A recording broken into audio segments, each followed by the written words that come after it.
realm. What is there to regret?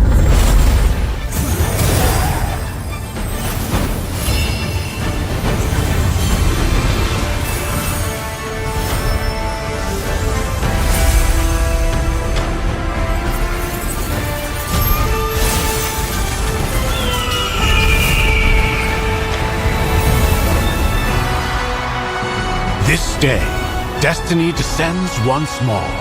Zutian the Ordained, of untold merit and unbound benevolence, preserver of peace and prosperity, unfaded by time. This day, let heaven and earth bear witness as the Phoenix ascends the throne, a realm united toward a new golden age. From time forgotten to the new dawn, as long as I breathe, Shandu shall never fade!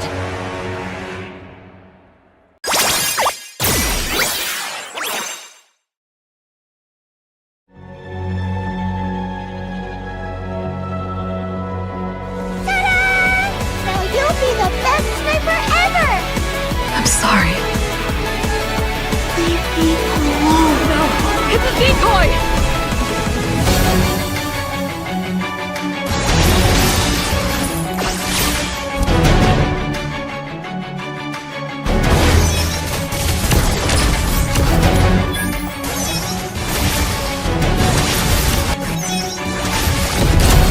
Ever since that day, I vowed to keep you safe.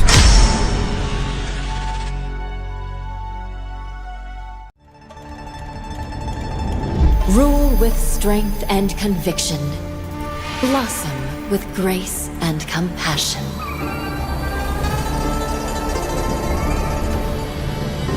My strategy spans centuries for those I silently guard. From ashes to empress, my rebirth is eternal. The Phoenix reigns! ये तारा इनको बहुत ज्यादा दिक्कत देने वाला है। थोड़ा सा फिर से यहाँ पर लौट आएंगे, अंदर जाएंगे perfect.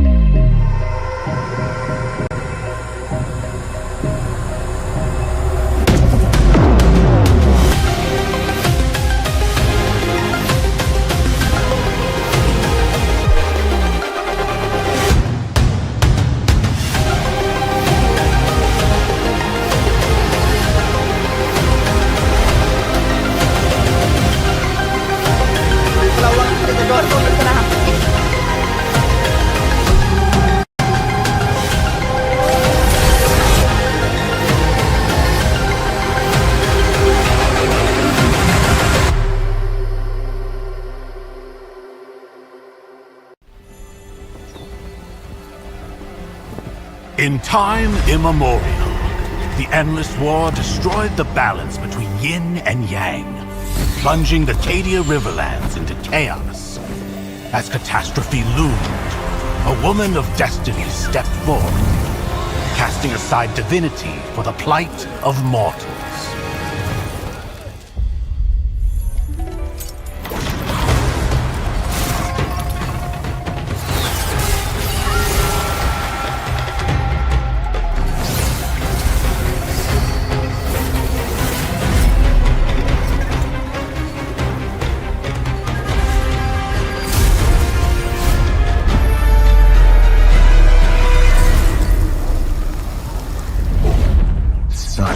Sacrifice for a fleeting moment of peace in the mortal realm. Does thine heart not regret?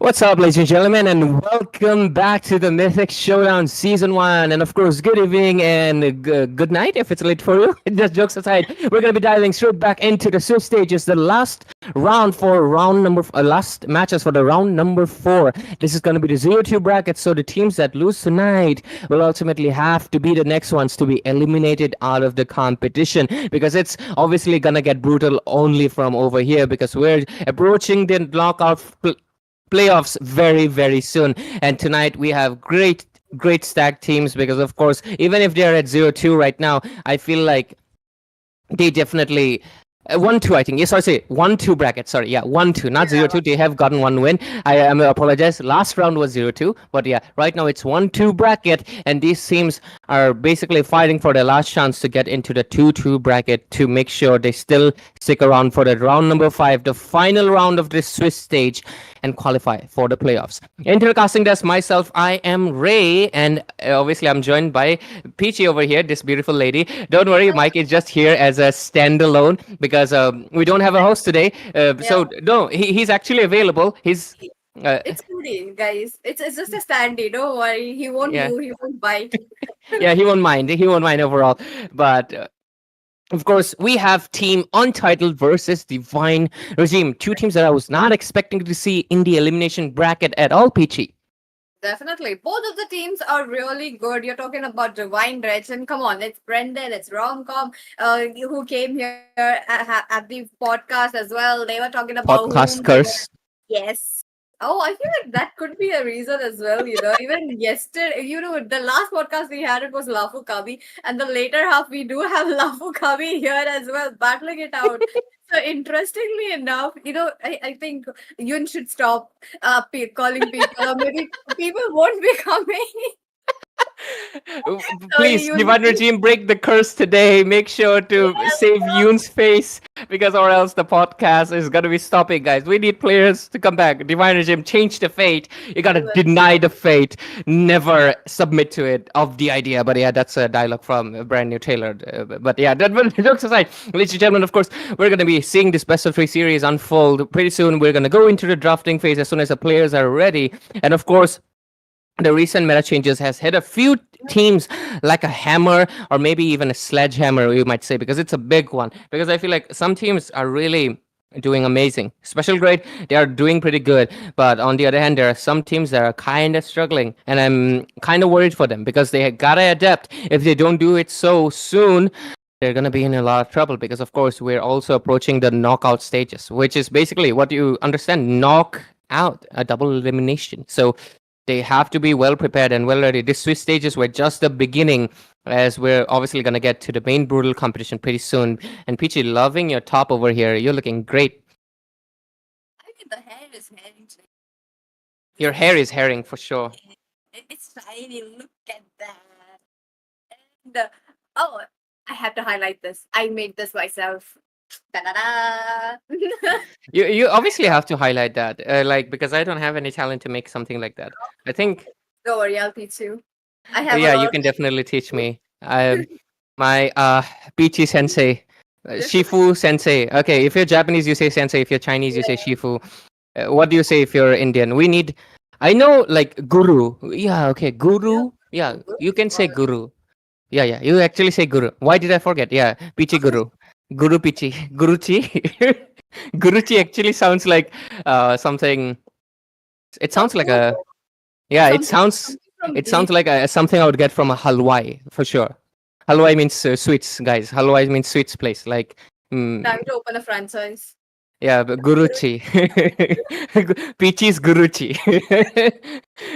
And Guruchi sounds like something that's gonna be made out of what's the thing? Like the solid brown sugar cane thing. What do you call it? Jerky? Is it called jerky? Jerky? Jagger. Oh yeah. Yeah, Jagger. Yeah. Yeah, gur. Yeah, Jagger. You can make it out of a Jagger. And we're just talking about slice of life, guys, because the main action begins after the draft. Why should we obviously discuss so much analytical stuff always? Like sometimes it's nice to tone down a little bit, especially when it's just two people. Because Mike is just standalone here. Look at him. He's so happy to be here, even when he's not here. I'm treating him like he's a martyr. No, man. He's just taking a little bit of a rest today. But yeah, or else he would be joining us, our great production crew and everyone. But yeah, overall, it's pretty for like this Swiss stages has been going in for quite long, but funny enough, it is also ending pretty soon because round 5, I feel like that's only like only a few matches because of course we've already had teams that are qualifying. LCF Tartars have already done it, and yesterday we also had the qualifiers for the 2-1 brackets as well. So we are already seeing a bunch of teams joining, and they're waiting for the other teams to be coming in pretty soon. And I've when we have breaks like this where we are waiting for the team, I just like to discuss different topics because, like, what is there to talk about the meta? It's honestly the same thing. It's like repeating like a broken record. Like, oh yeah, Mathilda's OP.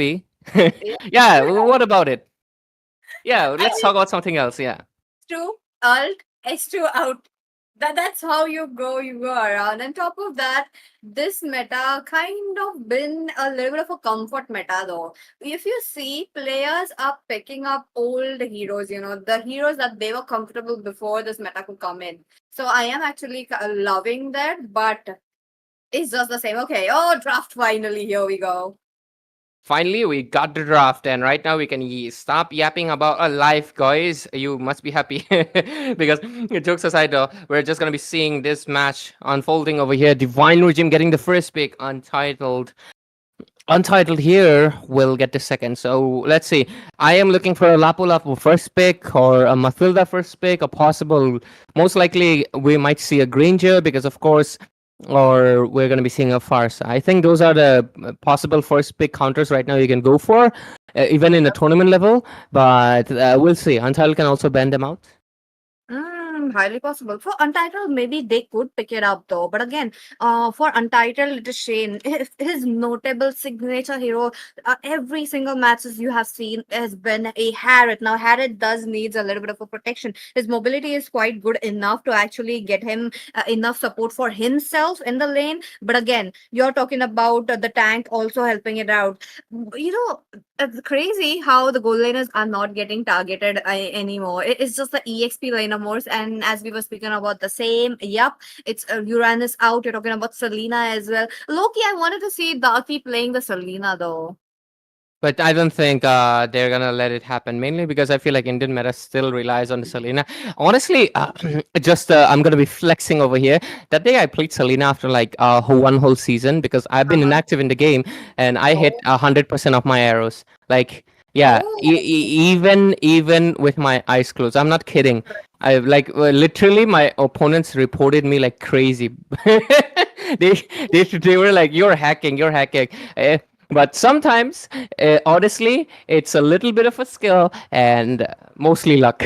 Because what was happening in the team fight, they were standing together. You just throw the stun, it's gonna hit. But yeah, jokes aside, let's focus into the game. And looks like Divine Regime over here, they're really making sure that the side of Untitled, their XP laner was Joker, was it? Or was it Nishan?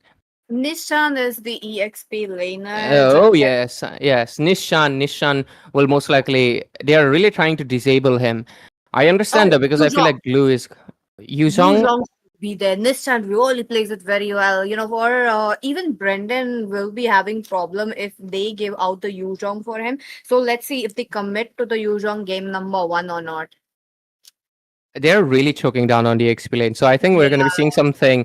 Most likely, we're going to be seeing Phobius because if they do not ban out the Phobius right now, he's possibly the best possible choice.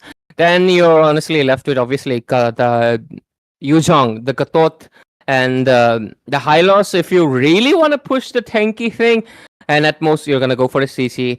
And if you're feeling a little bit confident, you can also go for a Ruby. Not the best option, especially because not a lot of people have gotten used to how she plays. Her whole style is being sustaining and being AoE. You're gonna lose out. Okay, a Harith ban. That is for Shane, isn't it? They really don't want Shane to committing to this Leonin over here. Ooh, like that, like that. Game number 1, the energy is up. You're talking about all the respect bands. That's how you should be playing. Both the teams are really aware what are the stakes today. Elimination round. They don't want to give it up. All beefy, tanky heroes out of the way. I'm liking it. But Romcom this time around has the first pick. Divine Regime. What are they going to pick? There's a possibility of an EXP laner. Maybe they can pick up a Yuzhong for themselves and not give it out to Untitled. But at the same time, I feel like it is going to be a Matilda. I think it has to be Mathilda because what was the rumor again? It Rafa? was Quasar, Not right?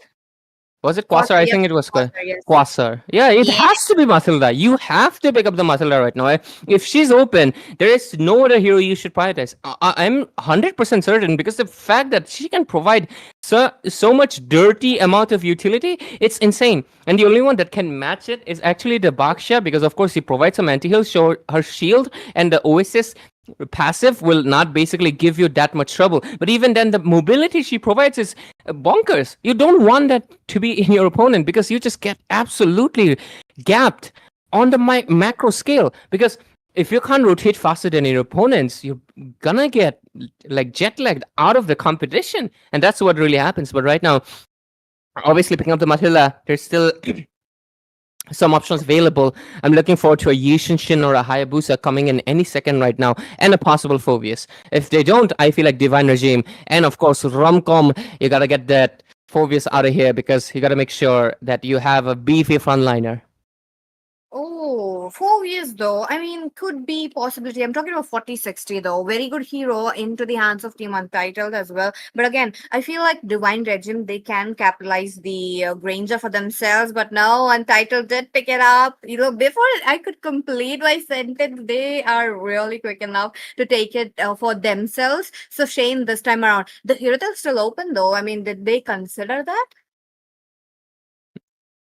I think they did not. The Uthel would combine with this airlines, it's gonna be really, really yeah, of course it was coming. Oh, I love it. I love it. Divine Regime. I've been talking about it. Were they listening to me? That day we were discussing. Was it you? Was it me?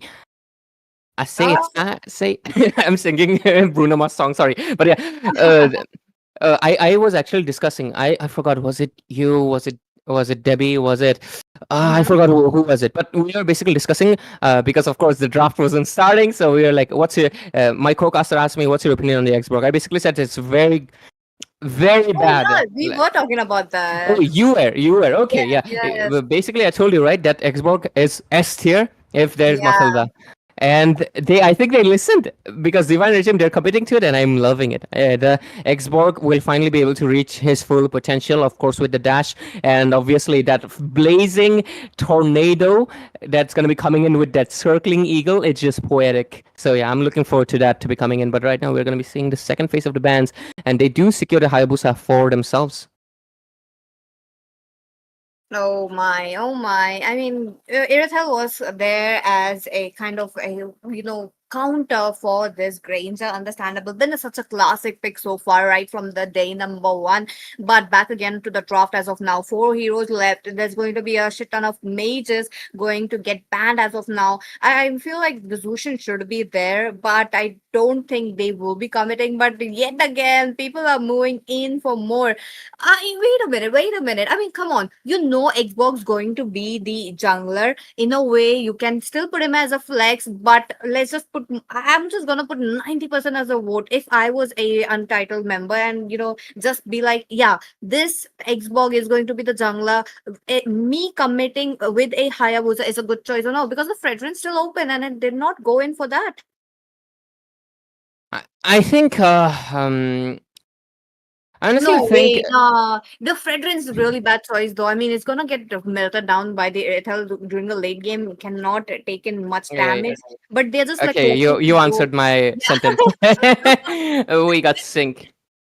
They just want to go to the back lanes trying to take down the Irithel and possibly the mage as well. If they break down the mage for Divine Regime, they still have the damage up. So the Untitled really have to look out for that. Absolutely.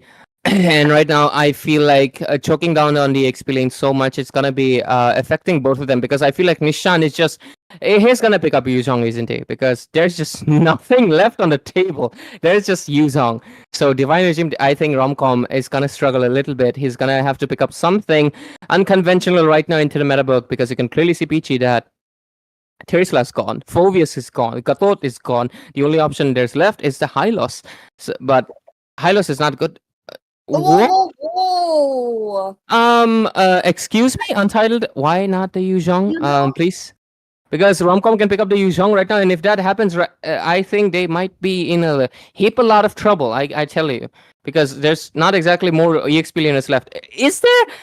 I'm a little bit sorry, because lately I've been seeing these heroes so much that I've forgotten what other roles there are. The day I have cut my hair, I've been seeing Nana pics. This has happened before. Because Nana has short hair. Yeah, I mean the thing is all the thing is left. I have to like just make sure my hair stands up and put 2 years on me. That's all, and a pink cloth.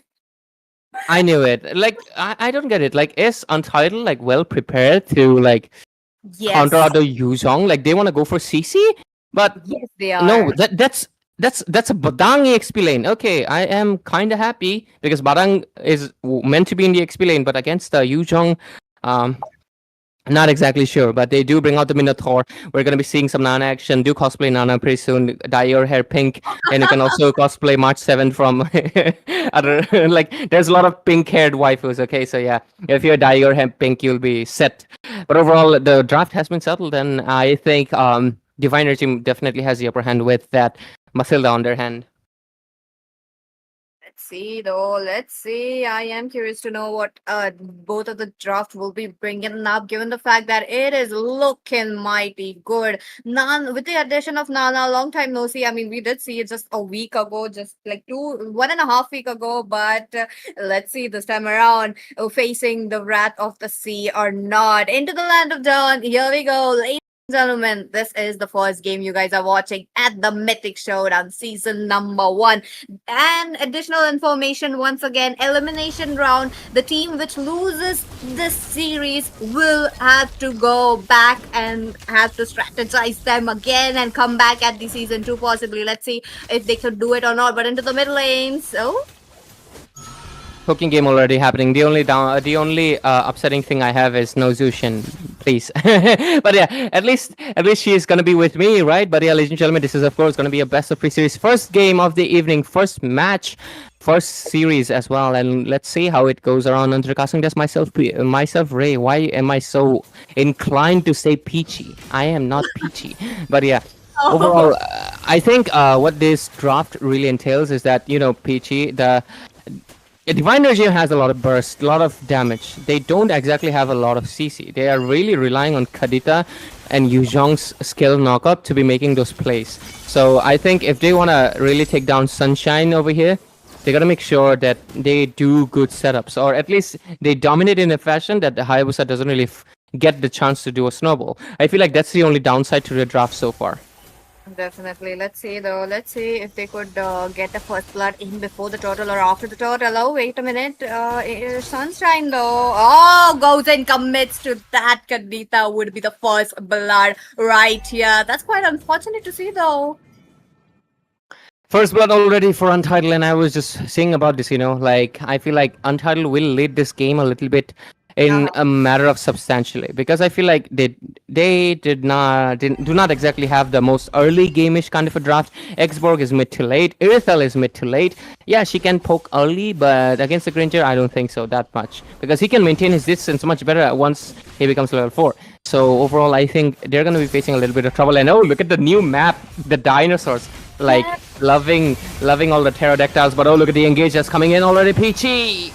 Fury with that, you're talking about the Yuzhong into the backlane. Floren with the perfect retribution takes it away, but Romcom will have to fall down. That would be okay. They are trying to transcend towards the mid lane, and that was the Joker into the hands of Spiro. Brendan, my guy, rotating at the right moment. He knows to pick up all those crumbs. Crumbs. He's a seagull, because seagulls pick up breadcrumbs. But yeah, overall, he's a sparrow. You actually landed that joke well. He can eat crumbs. Yeah. Oh, Shane, detecting that Kadita immediately out. He sniffed the fish as like this. Oh my god, this smells fishy. He basically said this smells fishy.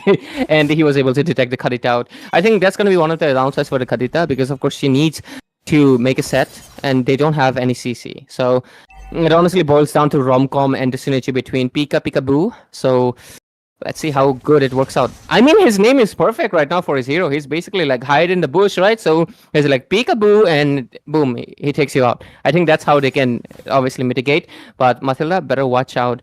Oh, look at the name for Mathilda. But already Peekaboo Predator becomes a prey instead as I speak. Damn, Untitled. I'm really liking the aggression that they're bringing into the early game, but Rarin with those mini steals, though, I mean, he's there. He just wants to make sure this Hayabusa's farm would be cut off. On top of that, let's not forget, even Deadly is Deadly. Nishan is also aware that he's going to do this. And but wait a minute. Okay. They don't have a setup yet, but they want to get it on, but they cannot. This is just because of the turtle, which is going to spawn in just few seconds. Absolutely. And right now, I think this hurdle will also go into the hands of Untitled, unless because Xborg is just really not good at securing. Oh, damn, they call the turtle Ironhide. Is that a Transformers reference? Where's the Transformer skin, huh? You better bring it back. But yeah. Turtle Link is coming in. Both of the marksmen should be engaging in this one because it's on the top lane. We're going to be seeing the AXP lanes join the fray as well. And looks like it's a little bit of a turtle dance because the Hayabusa over here, there's a circling eagle already coming in. Karita, does she commit to it? There is the blast coming in, but no, Sunshine will secure just like I said. And right now there's the Black Dragon CC muting this place out of it, but Jarden will secure a kill into Joker. And they go back. One kill secured for the price of a turtle, and that was a roamer. I don't think it's actually worth it, but hey, he does get 200 gold from that kill. Oh, interesting. Now, they do have a possible pathway to get a, little bit of the turrets onto their hands. But again, both of the teams are really making sure that they won't be touching it. I'm really liking how. But wait a minute, Peekaboo Predator. That is so much turns on to her, and Kadita would be just deleted. Her rough face also not been used. Look at that. The green dot's still there, but into the mid lane, that will be the Untitled. The first turret into the game. They will be the one taking it over. Now, Divine Regime are getting pushed back. This is just 5 minutes into the game, and they are kind of, wait a minute. Oh, Nana though. Oh, Joker with the flick coming on, and Fury touch get Brendan, and they move out safely. I think this game is obviously leading on to the hands of Untitled, despite the fact that we were discussing that Divine Regime does have the Mathilda, but I feel like they kind of got a little bit confident. They don't exactly have a lot of CC. The Kadita over here feels a little bit odd one out, honestly, if I'm like right now looking into it, because first of all, she's falling prey much easier. Her whole purpose is to immune out the Hayabusa, but they're not able to do so because she's getting caught off guard. So Peekaboo has to step up the game, but overall, we're possibly going to be seeing another possible engage because look at the fist thing that's coming in from Deadly. Deadly punches overall, and the boy Xborg does lose out his armor as well, and Hayabusa looking for the angle to go, so because right now he doesn't have the armor, so okay, they are just, I feel like they're just going for warning shots like, hey, better stay away, this turtle soup, it's ours. That's true. Now, there's a kind of contest coming in for the purple buff. Looks like it would be going down into the hands of Raren. His retribution is really looking good. If he did get the window of opportunity to jump in and take it away, it is actually surpassing Sunshine at this moment. Look at him.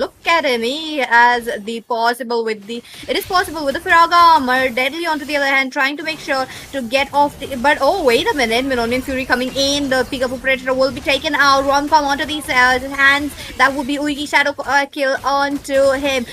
Oh, Shane though this time around flickers out of the way. That's just too much damage coming in from Brendan, who is at 100% of his HP as of now. And it's pretty clear, like, we're pretty seeing the Divine Regime does not have any CC. And their CC targets, basically the characters, the Yuzhong and Karita, they're the ones falling on first right now. And if they keep on falling, they're basically just pure damage. And with pure damage, you're not going to be able to mitigate out the amount of crowd control that's coming in from the hands of Untitled. As you can clearly see that they have, the mid laner has obviously the abundance of crowd control, the Molina combined with that Blitz. And then you also have Minotaur's Minion Fury combined with his first skill knockup. Then you have Badang with his constant walls trapping you in. Then there's also the fisting that's going to be stunning you inside it. So overall, we're obviously seeing the disparity coming in from the crowd control department. And I feel like they could have done a little bit better on this one. But I think they got a little bit confident with the Mathilda pick. But yeah. Let's see how it works out overall. I think they could have picked up the Fredrin for themselves too, right? I mean, I do like the Xborg, but if they wanted to go for the Karita, they needed a jungler that can provide the CC, and they just don't have it. But overall, their purple buff gonna get invaded out. But yeah, it's just few warning shots. Because right now, Untitled is leading the game with 6,000 gold late. Yes, 7 is sir. it? Or 6? 7, yeah. 6. Five. No, almost going to 6 though. That's like there's just few hundreds going in, but wait a minute, deadly. Just they will be evading that. That would be the Matilda evading it, but okay, this is a kind of a mismatched engage coming in from both the tankers, mages as well. Not sure what just happened. They're just waiting it out. Do they have the resources to go in for a re-engage? Sunshine does have it, but onto the other members from the Divine Regime, they cannot manage to spend any more, especially their lives. Look at them. Orange buff. Oh, I really love the Triceratops. Oh, wait a minute. I never hesitate. We'll be going down. Peekaboo Predator next on the lines. Brendan onto the back lanes, trying to deal damage, but he's not able to. Sunshine gets the knock up, trying to take so much damage from that turret. Has to move back. The shadows really saved him. Absolutely. And right now we're going to be seeing Untitled gonna get the pterodactyl as well. This is a pterodactyl, right? This is a winged, yeah. But I think, yeah. Pterodactyl. Mecha pterodactyl, yeah. It's actually if you've watched the MonsterVerse, the Godzilla one, this is I forgot. This is Godzilla's wife, but already we're gonna be seeing an action coming in. Draden this time goes around ham and takes down 2 of the members out of the equation of Untitled. So that basically means an also top lane push. That is a good thing that they're gonna commit to it. And so far, but look at the killing spree that's coming in from Sunshine. Enemy roar deployed. I forgot the name of the wife of Godzilla. Was it Mothra? I think it was. Yeah, I think it was Mothra. What was the moth thing? The insect one who was fighting. Wait. My bad. Wait. What? There's a pterodactyl monsterverse. I'm missing something. Sorry, apologies. I get mixed up. Okay, too many movies for last year. Damn. That's wrong. Never mind. We'll just have to sit down and see. After this, maybe we could have some time to check what all are there. Because I'm kind of curious about the purple buff as well. Which dinosaur is there? But it looks crazy enough. But wait a minute. Never hesitates. Will be the first one to fall down. That is much crazy though. Because no Matilda. That's going to be a little bit of problem. Wait a minute. Warren commits with the lasting insanity while the Lord's jumping down with a bang. Brendan playing it quite safe. His critical damage is really pushing through, but Team Untitled cannot push in. Romcom with the dragon form, making sure he is there trying to give them the knockup, but other than that he cannot go towards the back lanes. It's getting a problem for them. I think obviously I have been saying it, right? The Divine Regime has a lineup that is pretty late game focused because it's reliant on the damage that can come in from, of course, Brendan, Irthal especially, and then the sustainability from Romcom, of course, because he's the frontliner right now, along with Raden, who also needs the late game builds. And then lastly, there's Peekaboo Predator, who is a source of magic burst as well as crowd control. And I just remembered the pterodactyl in the MonsterVerse. It's called a Titan Rodan. Rodan. So yeah, the cool little fun fact if you've watched the Godzillaverse movies. But overall, we're going to be seeing some more action into the top lane because the Xborg is getting his damage. He wants to go for the engages, but Iri never hesitate. You better hesitate a little bit because you're not the tank right now. The Kharita possibly going for a possible engage because right now there's a circling eagle. The Xborg does go in, but there's a kill coming in. The Shane is going absolutely ham because right now he gets a double kill. The Hayabusa will follow through. Winter Crown bought in, but it's not going to stop the triple kill. Brandon, the only last one standing, and he's going to be able to go back to the base perhaps in a few seconds, but can he make a defense because he's all alone? There's just one minion. I think he's able to do so. He can do it because the minion waves will help him ultimately. Okay, the base was touched though, just a little bit. They are just like waiting it out for the Lord to jump in. This time around, Romcom is really struggling to reach towards the backlines. There's just so much damage coming up even without the Hayabusa being into the match. You're talking about Hayabusa just coming up, trying to pick Irithel every single time. Not once I've seen him trying to go, but if there's someone lower, he really commits with the Ugi Shadow kill. Let's wait and watch though. Iri never hesitates, have to make sure that he won't be the first one to take him down. If he's the first one, it's really going a downside team fight for the side of Team Divine Regime. Let's see if they're able to give a very good successful defense, because the Lord's gonna march in from the mid lane very, very soon. The most important turret has been taken down. The pressure is going to definitely be high with the minions jumping in, and Team Untitled, since they've been playing a lot of ranked games and a lot, you're talking about them wanting to end the game very early on, they are also trying the same. Look at that. The lane sync is definitely here. Here comes the pterodactyl, gonna be marching towards the base, and this could be the final push of the game number 1, and we're gonna be seeing it on action. They are trying to lure out the pterodactyl over here, but look at the damage that's coming in. Romcom gets shredded out by the Hayabusa, and right now they're going in for a total barrage of blast, but is it gonna be enough? Because Shane is still alive, launching his barrage of bullets into the base, shooting them out, but right now they are pretty low. They might have to retreat, but they have enough damage. Okay, Brendan gets the Wind of Nature. Is it the green signal to go in for a possible engage, because his base is getting shutted down? Yes, you have to go in, Brendan, because you gotta shut down, but looks like it's not gonna be enough, because the base will ultimately lose out to the minions. The minions will never stop being the MVP. What a game coming in. Untitled, even though Team Divine Regime had a good defense, the minions were so much pressure, and you're talking about how the game has shortened so much that the minions really give a lot of damage, and Daki with that MVP, crazy. Nana really shine through. Daki is like, she's the only girl in this competition, and she's slaying, girl. I'll never do that again. But yeah, jokes aside, I was not expecting Anana to perform so well, but I think it was mainly because of how good they synergize the rotations and everything. I definitely think that the side of Divine Regime this time around, they overestimated themselves. Yeah, the Matilda is an extremely good winning chance, but you have to give heroes that are basically like synergize well with her. Like, I don't think the Kadita can obviously can do something like that because she's not exactly someone that needs the guiding winds, right? You need mages that are basically do not have the dash. That's what Matilda excels at. They don't have mobility, they have burst. She gives them the dash. I feel like that's what was needed. The Kadita Matilda combo did not honestly work out, in my opinion. We clearly saw, right? Because, and also there was, I feel like, a little bit of miscommunication or dis-synergy happening, because we clearly saw that the Kadita was a lot of times getting picked off all alone. I think she was struggling though. I mean, I don't Yeah. know. She was trying to play aggressive, but getting caught out by Deadly multiple times. I mean, yeah, multiple. Early game, she was doing nothing, which is Yes. very sad. I mean, like, get caught once, but try to go play for the knockups as well. You can play a Karita with the knockups, and that could have proven them a little bit of a hindrance for Team Untitled to step into the field, into the battlefield. Yeah, I think Kadita, I don't know, maybe Peekaboo got a little bit confident, or maybe Yeah. it's just the fact that a little bit of a lack of practice on the Kadita, possibly, because I feel like the performance was not up to par, because I've seen Peekaboo make great plays, but yeah, I think their draft was a little bit off, and their execution was a little bit even more off.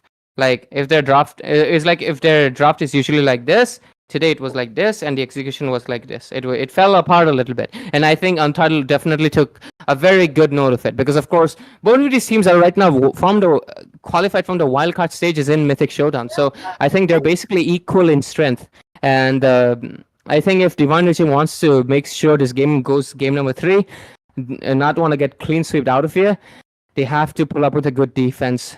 Basically, good offense and good defense. Because last game they had a very huge lack of CC. And I in the first game, it felt like the Untitled were laying traps, and Divine Regime were picking up those traps. Yeah, I think Raren is still. I don't know. Raren feels still very comfortable with the tanky junglers only.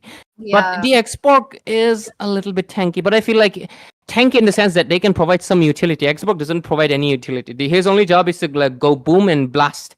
He's more of a burst fighter.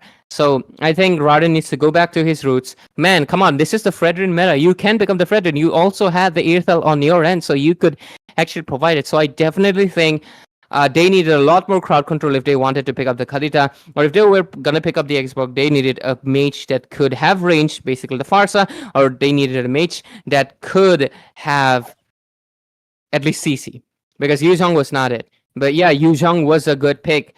They could win the lane, but Romcom was also hesitating because of the fact the team was going lacking behind. So yeah, I think they need to stop putting in so much respect to the XP lane, and but I mean, because if you're gonna put so much pressure, you're just gonna get pressured back because it puts you in the defensive spot. Like I always say, they bend our XP lane so much, but at the end they got dominated by Deadly ultimately. So what's the point, right?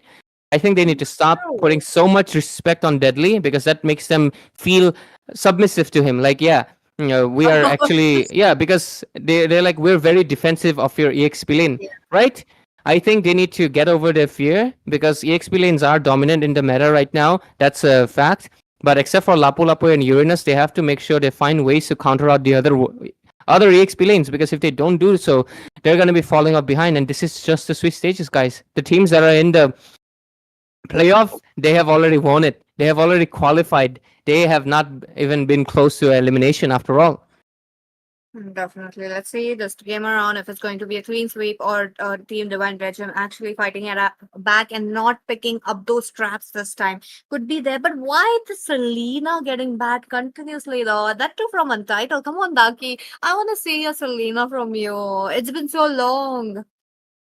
I think she's like, she has maybe some beef with you. No, Pichi, you won't see my Oh my Selena. God. Just kidding. Just kidding. I think it's more of the sense that maybe they don't want the opposing team to pick it up either, right? So they're just waiting it out. Sorry.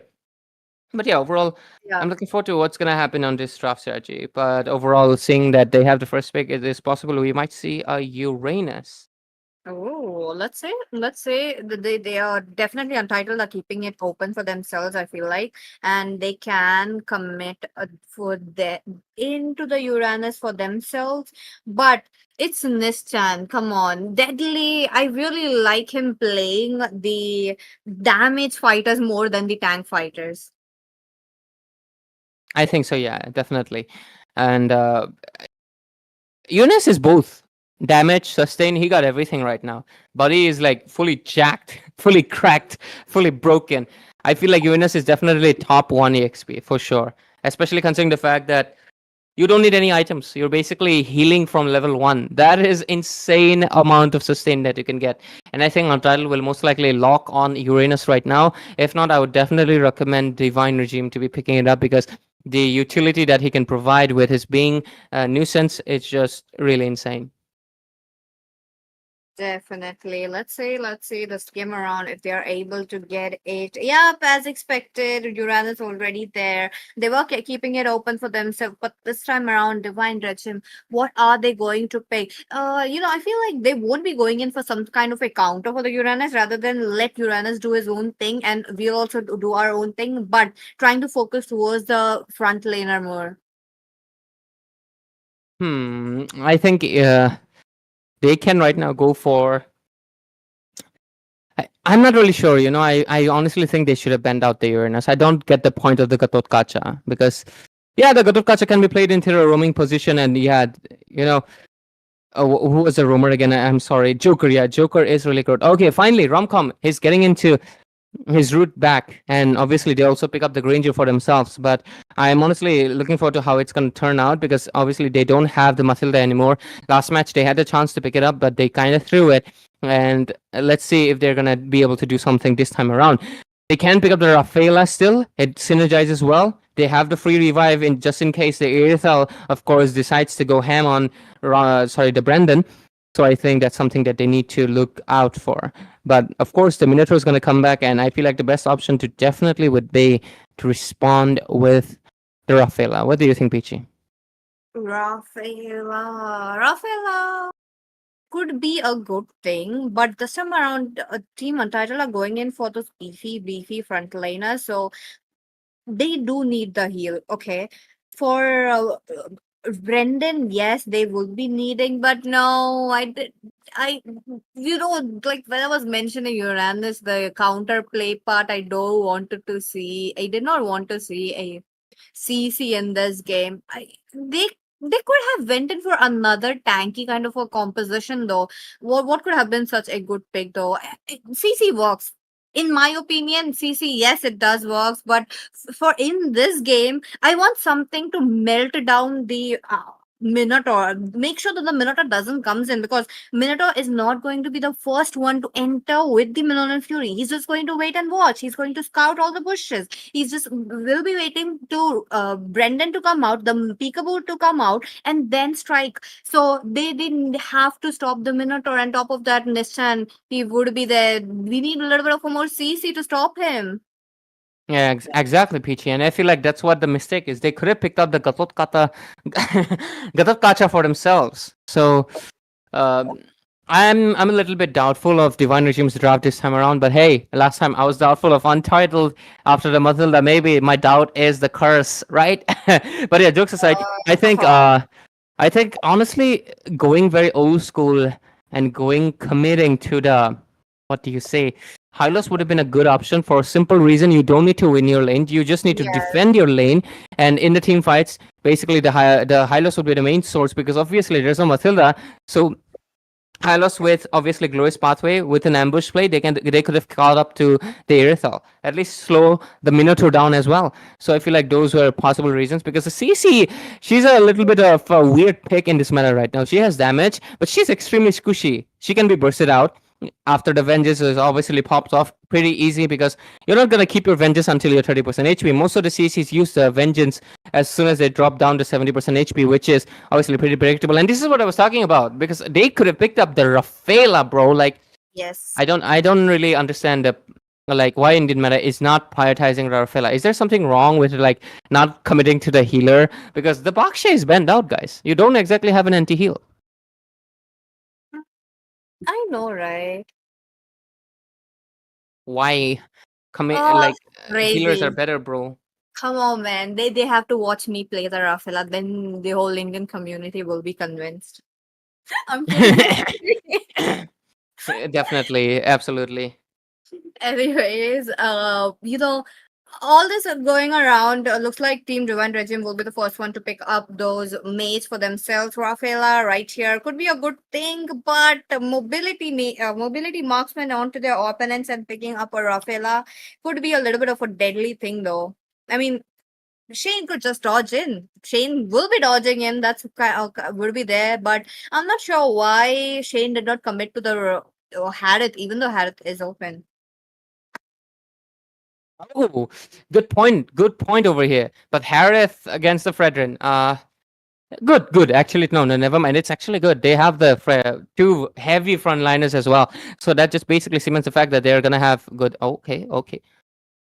Hey, why did you say Harith, Peachy? There's already a goal later. I mean, yeah. I mean, why not the Harith as the first pick rather than picking up any Irithel? Okay. Oh, my bad. I mistook your question. I'm sorry. My bad over here. My bad. But yeah, Ducky's gonna go for that. Lilia.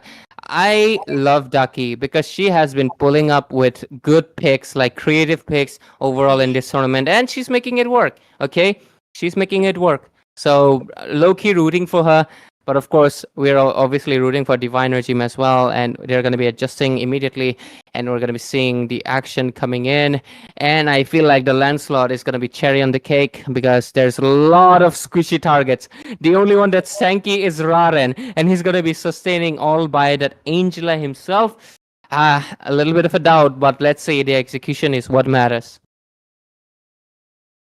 Oh, Angela, Lilia, the CC as well. Okay, interesting lineup coming up from both the sides. Here is the draft for you guys. So do comment which team has the better draft. And also one more question for you guys.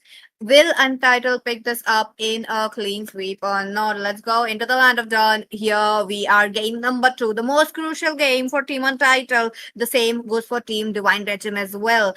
If they can pick it up, third game, here we go. And of course, into the casting desk is going to be your beautiful Peachy, and I'm going to be joining. It's myself, Ray. So let's dive into the game and see the action unfold, because of course, this is the elimination round, ladies and gentlemen. This match is going to be mattering so much for both of these teams, especially for Divine. I mean, both. But yeah, Divine more, because if they lose this out, Untitled gets a clean sweep and they survive in this brutal Swiss stages. And Divine Regime will unfortunately go home. But let's see if that's the case or they can push back. So far, already some aggression into the map by Untitled. They have improved quite a bit. Their aggression is on point. Ooh, early game. You're talking about Taki with those gloom balls. Well, why not make those aggressive plays? Okay, look at that. Peekaboo Predator might be the first blood, but flickers out of the way. Rauren jumps in, trying to take a knock-up as well as a taunt. Peekaboo Predator leaving in the sliver of HP. That could have been just a deja vu from the game number 1 so badly. Absolutely. You know, we would have almost saw the... What do you say again? God damn it. Like, it's deja vu. Yeah, what am I even saying at this point? But overall, so far, we're obviously not going to be seeing any action until the Turtle Pit comes in. And that would be the main deciding factor over here. And the main factor that would consider how the pace of this game goes. Because once the snowball starts coming in, the domination is a little bit hard to make the possible, you know. Yeah. You understand me, yeah? Yep, You understand me, yeah? That's true, that's true. So far, no first blood coming in, but the total is up. You're talking about Rauren as well as Sunshine. Want to make sure to get it on, but before that, Rauren looking for the first blood. There's Lilia with no level 4. Rauren into the front lines. He can actually make the play, but this time around, wait a minute, Joker jumps in. The Appraisal Wrath is there, but a little bit early on with Peekaboo Predator committing towards that feather airstrike. Oh, there's quite a few ultimates already used up, but hey, Joker though getting immobilized by the threads of fate here coming in from Angela. But Retribution, who's gonna get it? Retribution, that will be the Rauren who gets it. Romcom had missed 4 people right there. Sunshine with the zing, trying to make sure he will be getting his targets, his victims, and the first one would be the Farsa. Look at that, the mid lanes is there. Appraisal Wrath already coming up, and Aerie never hesitates, gonna get that kill. Yeah, so far so good for both of these teams as they kind of are in the equal grounds with the 2-2 score, but it's pretty clear the Turtle goes into the hands of Divine Regime. Maybe they're able to do something this time around. Deadly over here, of course, being a little bit of a nuisance. Not little bit, a lot of a nuisance, because of course it's Uranus. He's being a... Oh, Rauren with that... Okay, oh, damage coming in from Peekaboo Predator this time around. Actually able to burst out the Uranus. I was honestly expecting him to survive. But that's good. They get a proper trade. Okay, Divine Regime with this time around have that early game aggression towards their hands. They can actually make those kind of a play, and they can commit to it given the fact that it is a Fredrin onto the frontliners with the power of healing. The love, the Angela is just really coming through. Let's wait and watch if there's any more room for damage as well, given the fact that it is a Granger. The mid game to the late game is gonna get kind of hefty for them. But Untitled, for them, it's the late game. The early and the late game. Mid game, I feel like it's going down into the hands of Team Divine Regime. Look at them. They are, swarming around the bottom lane a lot, gearing up for the turtle. And top of that, I do believe Lilia just used up the flicker as well, and the black shoes. I'm like, oh, yep, I'm correct about that. But wait a minute. Peekaboo Predator committing with the feather airstrike. Appraisal Wrath will be evaded by Joker. Taki, on to the other hand, cannot commit to anything. Lack of resources is just not the way.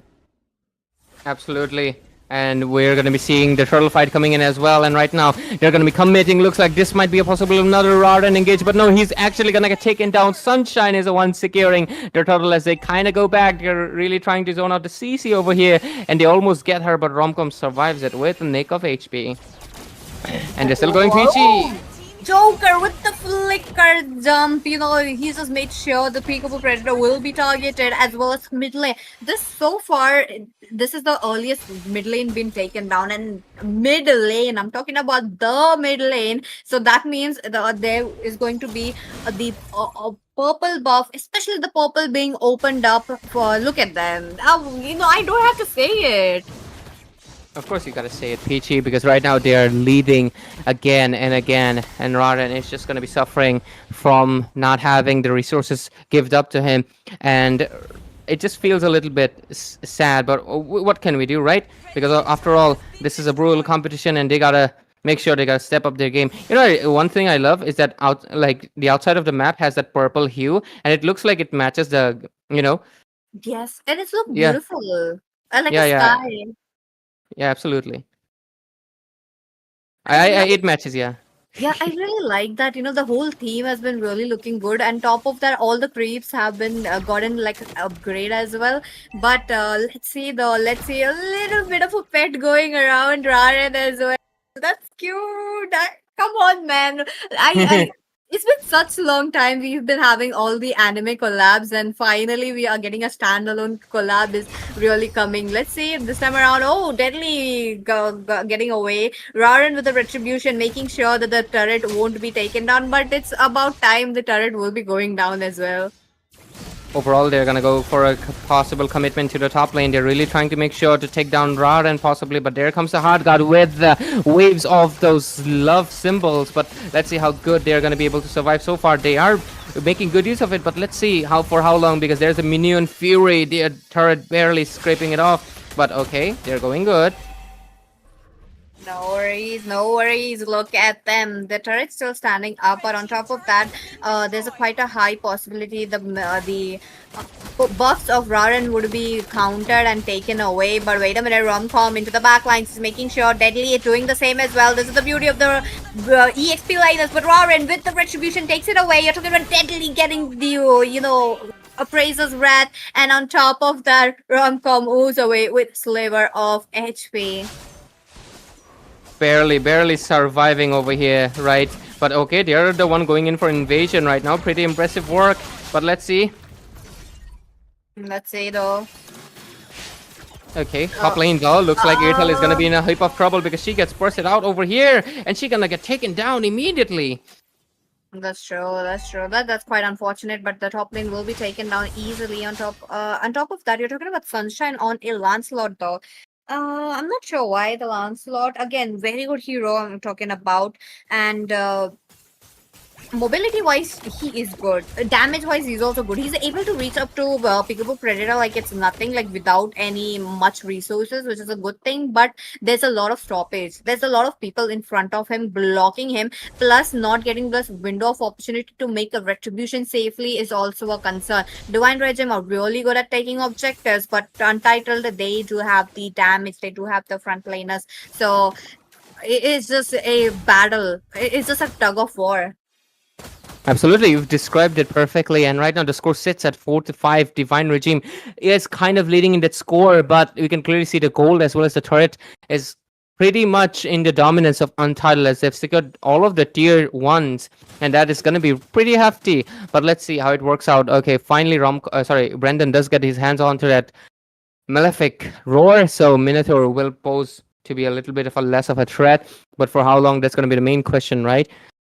So far the gold has equalized pretty much, and we'll see its effect pretty soon. But overall, I'm really excited to see what the Lord fight is going to be, because we are, just like you mentioned, of course the Lord engages. Lancelot has been struggling a little bit because of the positioning and everything, right? But we'll see the outcome of it pretty evidently. Yes, sir. Let's see. This time around, Sunshine getting that retribution on without any disturbance is just what Team Untitled wants. But Raren, though, he's getting slowed down. For the Fredrin, the slows are really a problem. It's not the damage, it's the slows only. And Lilia providing it, which is really Exactly, yeah. good. And on top of that, let's see, Shane does gets the taste of the feathered airstrike, looking a little bit of a low, 50% of his HP. But I believe he does have the heart claws, right? I think so. We haven't we checked the try? itemization. Yeah. We need the itemization. It looks like the team fight will begin soon, so that's why we're not probably seeing it, because we're obviously gonna get the last engage possibly because the Lord's gonna be marching in. And okay, they're making some progress over here, but let's see what's gonna happen. There's the Winter Crown play from Fredrin on that hard guard, but looks like there's gonna be possible down because Joker will fall, and looks like this will be a very successful possible Lord defense that's gonna be coming in here from the hands of course, none other than the side of Team Divine Regime. But look at Peachy, they're still going in. Yes, sir. Yes, sir. Oh, Deadly and Lilia were tied up, right, by CC's bond. Yeah, They I were think so. trying to get away from each other. Oh, here we go. Items are up. And Pascal is definitely there. That's the main item you're talking about. And he's going to get healed up by just simple. But Brendan onto that Sky Piercer, though. I'm liking it. The fact that he has 10 stacks, possibly. I'm not sure if he picked her after the kill or before the kill. I did not notice. But let's see if that's coming in. But oh, wait a minute. Raren with that Winter Crown, he's just all there to soak up all the damage. Exactly, and it worked out wonderfully last time. Didn't we see that? It was pretty Yes. great. I loved it. Honestly, that was a great move. Like, just to make sure that possibly to just bait out all possible skills. As a basically he's a frontliner since he's then. I think it was a really good thing to do so. But overall, we're going to be moving to the 12-minute mark of the game. This is where most of the action will unfold, will change the pace of the game, because this is where a single mistake can change how everything goes, right? And let's see. In effect, Yep, that's true. That's true. Let's see. 6 for 6, 12 minutes into the game. This really looks like a crazy game for me. Both of the teams are not crazy about. Oh, but we're deadly though. Moving, backwards towards the minions right when time and giving sunshine those minions to zing, zing, zing in and out. Look at that. But wait a minute. Rom taking so much damage will be the first one to fall down. That will be sunshine. So Brendan onto the back lanes, have to move back, heal up, come back. The inhibitors are down. The minions are coming in. Deadly did a wonderful thing though. the Uranus is just popping off right now. 7-6 score, and I think this basically means another possible clean Lord for themselves, or the Pterodactyl, if we might add. But overall, let's see if the Fredrin wants to commit to it, because I do see him hovering over. But obviously, the zone out is there. They can't possibly commit to it. It looks really hard for Divine Regime right now. Let's see if they can possibly come up with a proper defense, because if not, they're going to be out of the competition, which is pretty sad. But let's see. Yo, let's see. 7 for 6 on title, changing the tides. Deadly is spotted already, but there's no use giving him the damage. He's waiting it up. He's just, making sure that they will be having that lane pressure once more again. But mid lane though, the tier 2 turrets are still standing up. I feel like they should go in trying to take it down. Absolutely, I think they should. And if they don't do it right now, they might be able to just defend. But let's see how good that works out for them in favor. After all, they're going ham right now into the mid phase. There's a Lord coming in as well. Peachy looks like this could be the final end of Divine Regime. No way. No way. Look at that. Lol already entered the Nexus. There is a Feather Strike giving so much AoE damage. But Raren thus gets the help of Angela. They take away the Lord. They taunt Darky. And oh my god, the Appraisal Rat really looking so good. Darky will be melted down. Next will be the Joker. Shane, Deadly, as well as Sunshine are the remaining members. They have to go back, and the base surviving with 100% of his HP. I think they've done a really immaculate defense, but of course at the cost of losing both of their inhibitors. The bot lane is the only one standing, and that is gonna be really hefty work for them. I do wish I don't know. I'm supporting Daki over here because her performance is pretty great overall in this game, as well as Deadly, great EXP lane.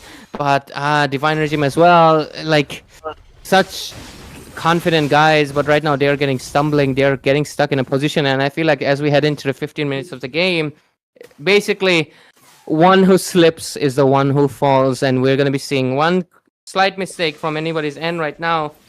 We might see the game go southways for either team.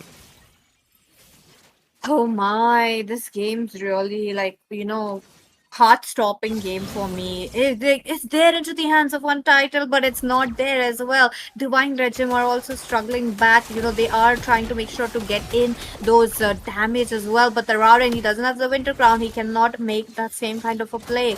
He is trying to deal damage, but in turn, 50% of his HP getting chunked down. Damn, that's a lot. Absolutely. And I think it's just that the Fredrin is obviously not exactly the main tank, right? That's the main thing. And overall, Iritel is just you basically predicted it last match, right? Because like Fredrin gets melted out by the Iritel pretty fast. It's just that because of the Angela, he's been able to survive for so long. But just like you mentioned, another thing, it's that what is it? Oh yeah, the Lilia. The blooms, they cause look at the amount of burst that he's receiving. Without the Angela, he's not going to be surviving. But what was that? Lancelot loses out on the 1 versus 1. This is basically a green light signal. No retribution. But Shane seems to be the one to be going for, because they know that even without the Lancelot, they have the damage. They have everything in their hand. They can go if they want. So both of the teams are in a back and forth lift and switch, but here comes the hard guard, so that's a go signal for them. Romcom goes in with the curtain call, wants to take down someone. Joker almost getting taken down. There's the burst coming in from the far side as well. Killing spree for Joker. And right now this game looks like it's going to be into the hands of Divine Regime instead. Just like I said, one crucial mistake can change the pace of the game. Romcom gets taken down. Lord Raren, you're low HP. Gotta get out of here. No way, Deadly. Deadly is trying to take down Ronan as much as possible. The Lord has been taken, the averted. But wait a minute, Peekaboo Predator had missed that. Will he be able to go out of the way? The Flask of Faces is helping him to get back a little bit of a damage. But the heals are there. He's evading every single gloom possible. But Shane, though, no. He got taunted on and the appraisal ran onto him. What a game coming on. Divine Regime. Look at that. Once again, Sunshine with a re-engage. He thus gets Peekaboo Predator. But they have to move back to the base. The minions are dropping in. Oh my god. No way. They have to go back for the minion defense. They possibly cannot come in. Yeah. What is it gonna be? What is it possibly gonna be? We're gonna be seeing the answers pretty soon. But oh, the Lord. Sunshine will be taken to the Lord, but Raren admits that he tries to evade that. Another hard guard coming in from him. He making to be surviving, but this would be the Joker who would be taken down first into this game. And on top of that, the Lord is coming in with base. Look at the base. Oh my god, Brendan barely saving the base with everything he possibly can. And of course, Peekaboo Predator also joining in. Romcom right now trying to divert attention as much as possible just to waste some time, trying to make sure that the team is busy, and is doing an immaculate job at it. He is able to push back Sunshine and Shane as well. And right now, Raren and them, they will be able to save the Lord for themselves, and this Lord will still get defended out. This is just impressive work. I'm just gonna be honest with you, like, oh my god, how do they keep doing this? That's true. Even despite the base going low, the Lord marching in, and yet they were. And during the team fight, the Lord, especially during the Lord, the Divine Regime are really baiting out all the resources. They are not going in for the damage exactly. They are waiting to bait out skills and then engage, which is a good sign. But Untitled are not falling back. They are very aware of this tactic that Divine Regime are putting up for them, which is crazy enough. But looking at the itemization so far, Romcom 1 item left, and others are really already done with it, especially the marksman. And I like how Irtel swapped up the boots. What could be the possible? Oh no, the boots are back. I think the boots was swapped out for an immortality, maybe, or maybe they wants to go for. Feature? Maybe, I'm not sure. Maybe he wanted to go for something else, but realized doesn't have enough gold, so need the boots for now. Because the thing with Airtel is that you need the movement speed, right, to really accommodate. So maybe it was a little bit of like, hey, should I get the boot? Should I sell the boot? And ultimately decided, yeah, I need the boot. You need the boot, boy. Yep, that's true. But Romcom this time around, that was quite unfortunate to see him getting down by the minions. Though, I mean, oh wait a minute, he did get spotted on. So much damage from that Lilia. 50% of his HP already gone. What is this crazy witch though? She's a little witch. Am I correct about that? Yeah, she's a little witch. She's a little bratty witch. That's kind of her whole plot, actually. There's more to it, but yeah, I forgot. It's been a while, buddy. But yeah, let's say the game is an intense moment of anticipation and wait. We wait for the results to see what's going to happen in the next phases, because after all, this is where the decision making really happens. This is where we'll get to see the winner of this match. And possibly, if this does not go to a game number 3, Untitled wins it, and Divine Regime will unfortunately have to say goodbye to them. Oh my god, this is going crazy. 20 minutes into the game. The games could be there into the hands of any members. What are we talking about? Lilia already there trying to make sure that they will be not coming in round and not getting that window of opportunity to jump back. But his retribution though, if he gets it on, the Lord is there. But if they lose this Lord, it's going to be a big problem. There's no anybody standing for them. But early a hard cut coming in. Yeah, absolutely. And right now, going in for a possible engage, Minion Fury, but Winter Crown will be the saving grace, but overall the Farsa Peekaboo Predator has to go back. Sunshine will getting it down right and round, and it's able to make the play that their team needs. 2 people already down. Definer, she might just be able to secure this Lord and get a game number 3. Daki is trying to do so best because the Blooms are dishing down the damage. Rodden has to go back, but there's the Immortality, there's the Hard God possibly coming in, and right now they might just be able to get the Lord. Look at the Uranus trying to divert the attention from Peekaboo Predator. Shane over here dishing out some AoE damage along with, but there's the Feathered Airstrike Lords getting secured, and the curtain call coming in from Romcom takes down 2 people at the same time. A possible full 5-man wipeout. Here comes the bonk, and a complete upset as full wiped out Untitled will not be getting a clean sweep tonight because Team Divine Regime will force them into a game number 3. 10 seconds. Sunshine is there in 10 seconds, but this is the red aura Lord you're talking about. Exactly. Will they be able to defend this I don't Lord? think it's possible. No. I don't think it's crazy. possible. If he does that, that's the game of the century right here. But okay. Exactly.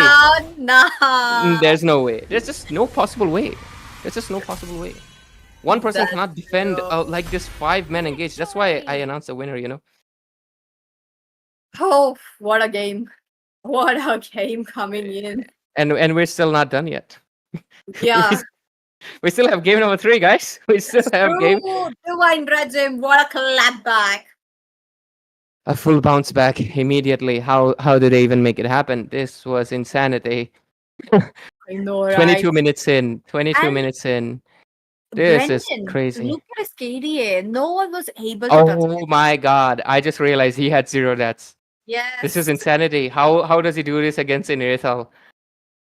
My guy over here, like immediately Granger came in, locked in mode. What is with Indian teams and Granger, bro? How do they perform so good with the Granger? Like I know, what's like looks like that one season of Granger spam is working on everyone. And I think Yes. and let's see how it works out. But overall, yeah, I'm looking forward to what's gonna happen for this next match because I feel like I'm not really sure. I'm a little bit confused because I feel like both of these teams have put in so much effort. Divine Regime, this game, they have cemented the fact that they are not a team that you can take for lightly, a team that is well promised, has well strategies and everything. But for what? But for what price? Because Untitled is also, they are the ones who had the game until the last moment. I know. So what are they gonna do? What is the possible retaliation that we might just see over here, Peachy? Honestly, Everything was so good, both the sides. Like there were few mistakes happening from coming in from both the teams. It was like noticeable mistakes you're talking about, but the late game capitalization, like they knew, Divine Regime knew that they can do it, and they did it. I love I that. think they had been waiting for the last moment from the get-go. Like obviously, especially immaculate defenses, phenomenal defenses. Because I feel like there's no way they were able to defend multiple 3-4 lords. I think around 4 lords, if I'm not wrong. Yeah, Because correct. yeah, Even because Regime is fast. they could not get any like objectives in the earlier phases. Yeah, they did Yeah. get a few turtle, but that was it for it, right? But after that, they kind of got sidelined. And honestly, I'm looking forward to what they can do in the next game because honestly, there's no decision maker over here. First game, it cements the fact that the side of Team Untitled, they have the strength, the courage, the confidence, the draft, everything to get the game into, obviously, get into a clean sweep. They almost did it. but on a Divine Regime's unbending will, they were able to come out on top this time around, force the game number 3 at 22 minutes exactly, and I think I'm just gonna run out of breath and I need some water. Stay hydrated, guys, and yeah. Crazy. Come on, man. Come on, man. Game number 3. I want to see what kind of a team composition both the teams will be bringing out. One would be somewhere. Both of them are like kind of on the same plane. No wonder they are on the same bracket as of now. But it's just like there are few qualities in both of the teams. Like I would like to pick it up and put it there, or just like swap it out. Yeah, absolutely. I think both of these teams have proven themselves to be the worthy, right? They have. It's pretty nuts. It's honestly pretty nuts what they have been able to accomplish. But game number 3, ladies and gentlemen, it's not time for sorrows. The time for sorrow would come after this one, as we'll get the team that will get eliminated out of this competition tonight. But overall, let's see what we have in store for us for this game, because it's gonna be the decision maker. Of course, the elimination round needs a game number 3, and we're gonna be seeing it in action. Divine Regime again, first pick. What's it gonna be? Oh, Uranus though, 0% win rate so far today. I mean, I would love to see it at the game number 2 as well. What is it going to be? Uranus But curse. possible. But Divine Regime, they don't want to open the Barang for Nishan, understandable. But you're talking about the Matilda being open as well. Maybe Matilda this game? Highly possible. I think they can go in for this one, but we'll have to wait out and see, of course. Sorry if my voice was a little bit laggy over there, Uh-oh, but bad. but I think it's getting really hard, isn't it? To like, I think it's really getting hard to predict what's going to happen, because I feel like last game was almost a close, clean sweep. I don't Yeah, think I don't think anybody was well prepared to see what was going to happen I there. know, right? God damn, what a match though. I mean, like I just want to sit down like with my snacks and just yes, this is the match that I want to see. But back again to the draft, we are talking about Baksha getting banned, Matilda possibly next on the line with Rafaela, or maybe those marksmen you're talking about. Maybe Granger this time. What do you think about that, Ray? Should the Granger be banned off? I think for Untitled, go for it. Go for a Granger ban, and I think they're gonna be all okay. Because I feel like Granger is just such a comfort pick that Yeah, it just really negates a lot of these things. Because 0 deaths on 22 minutes is not a small feat, considering the fact that Angela was not even ultimating the Granger most of the time. It was more yeah. like 99% of the time it was just Raren. Even then, Granger was able to maintain such distance due to his kit. So I think they really need to. Untitled, why the Selena though? Come on, Daki, pull it up. Yeah, I mean, she plays it so smoothly, though. I really love to see her play, though, the Selena. But a constant ban, 100% ban rate. So you're talking about Matilda joining on the list, understandable. And this time around, the Hayabusa is there as well. A little bit of a respect ban for Sunshine, but his assassins are really shining. No matter how many assassins you ban, it's going to be there. I think what do you say again? Possibly, I would love to see Uh-huh. Lapu Lapu. I feel like it's very Oh, possible in this they game. are I feel like opening it up. Maybe for rom-com it is. Yep, it is open. It is open. Could be a very good pick right here. Uranus also open, but they have to make a choice between the Uranus as well and the Lapu Lapu. If they take the Uranus, Lapu Lapu is going down into the hands of Nishan. If they take the Lapu Lapu, the Uranus definitely going down into the hands of Nishan again. yeah, I think so too as well, Peachy. We're gonna see the results pretty soon, because Romcom, come on! I think this is your golden chance. Pick up the Lapu EX, Lapu. Pick up EXP. the. Oh no! Oh, they Of course they're gonna know. go for. Of course they're gonna go for. I think both of them are playing a chess game right now. There's That's Lapu coming. There's no way there's Lapu not coming. There's Lapu coming immediately. Looks like they were playing a chess game. Like, hey, Granger is open and so is the Lapu Lapu. What they're gonna go for. Whatever you do, we're gonna get it. I don't think We're it's gonna an get one. Irithel this game. Ray, Hmm? there's not going to be an Irithel this game. If they pick up the Irithel, that's just like nah. maybe it can work the second time, but we'll Mm, see, right? no, come on. Yeah, this is what I was waiting for. Let's go. Shade on that Harriet. Oh, this time around, they are not I forgot joking about this around. guy. Not gonna be Yes. gonna be honest. I forgot this guy existed sometimes because sometimes he's picked, sometimes he's banned, sometimes he's never even like looked upon, even though he's open. But yeah, Uranus gonna come back into action. Hey, Lapu Lapu is still open. Divine Regime, come on, pick it up because you have the best EXP laner. Not even like this is not even a lie. Lapu best EXP laner in the meta right now. That's true. I think no, like what Uranus and Lapu, they go 50-50. Like both of them are honestly like they serve a niche and they do it in the best possible way. Oh, Let's see over that's good. here.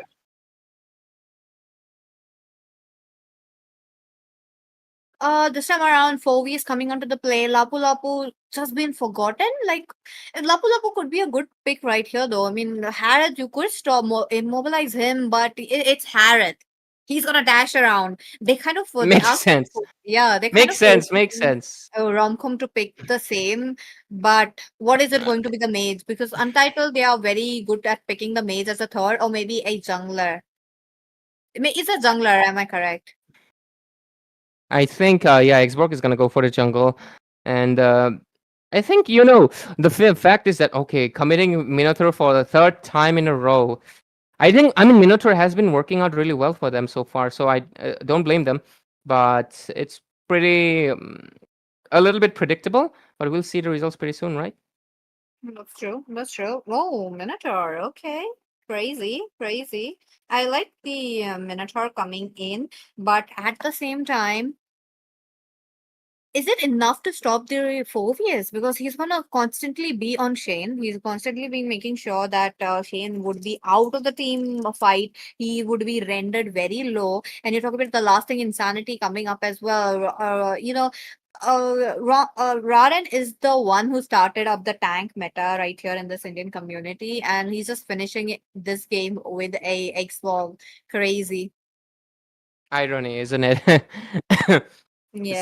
Started with the tank meta and now going for the tank killer. But yeah, jokes aside though, I feel like this game is obviously down to the last bit where we're gonna seeing the results of everything that's been built up to it, and this final stretch is gonna be mattering so much more. And let's just see how good it prevails. But because I think Hmm. I'm Well, trying to find a proper word. Okay, I'm trying to find a proper oh, word. I just okay. couldn't find it. But overall, okay, banning out the Angela is a smart move. But Divine Regime, commit to the Rafaela, please commit to the Rafaela. End it with the Rafaela. Show the strength of the Rafaela because I feel like Rafaela is such a good pick. You get the mobility, you get the heals, and you get the resurrection just in case if Brandon this time around gets target locked heavily. I think they are in the good to go. But let's see how this works around.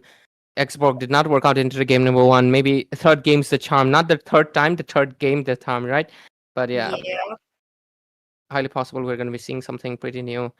But hey, it's only about a matter of time before we get the final Yes. draft. Let's see though. Let's see though. So far, crazy inputs coming in from both the sides, and I really love the audience do have the energy as well. So, especially God is love, not a massacre. I mean, he's been very active today. Shout out to you. But other than that, back onto the draft. Angela banned off Valentina, also banned off Valentina ban. What are they thinking? Divine Regime. They still have a trump card left, don't you think so, Ray? Valentina, is it for a Louis? Is it for a. I don't know. Faramis? Is it a Faramis? Uh, I'm not Not pretty sure about it. Daki pulls up the Vexana. That is gonna be insane. But I understand. Daki will be like, "Hey, stop with that hand," deathly grasp, and we'll be able to stop it. she will be though. She's really zoning them up good. Like every single team fight possible, you are looking. She's just making sure that the members of Divine Regime are getting zoned out. So I really like that. But let's see this game around Daki with that Vexana. Interesting. let's see how it works out. So far,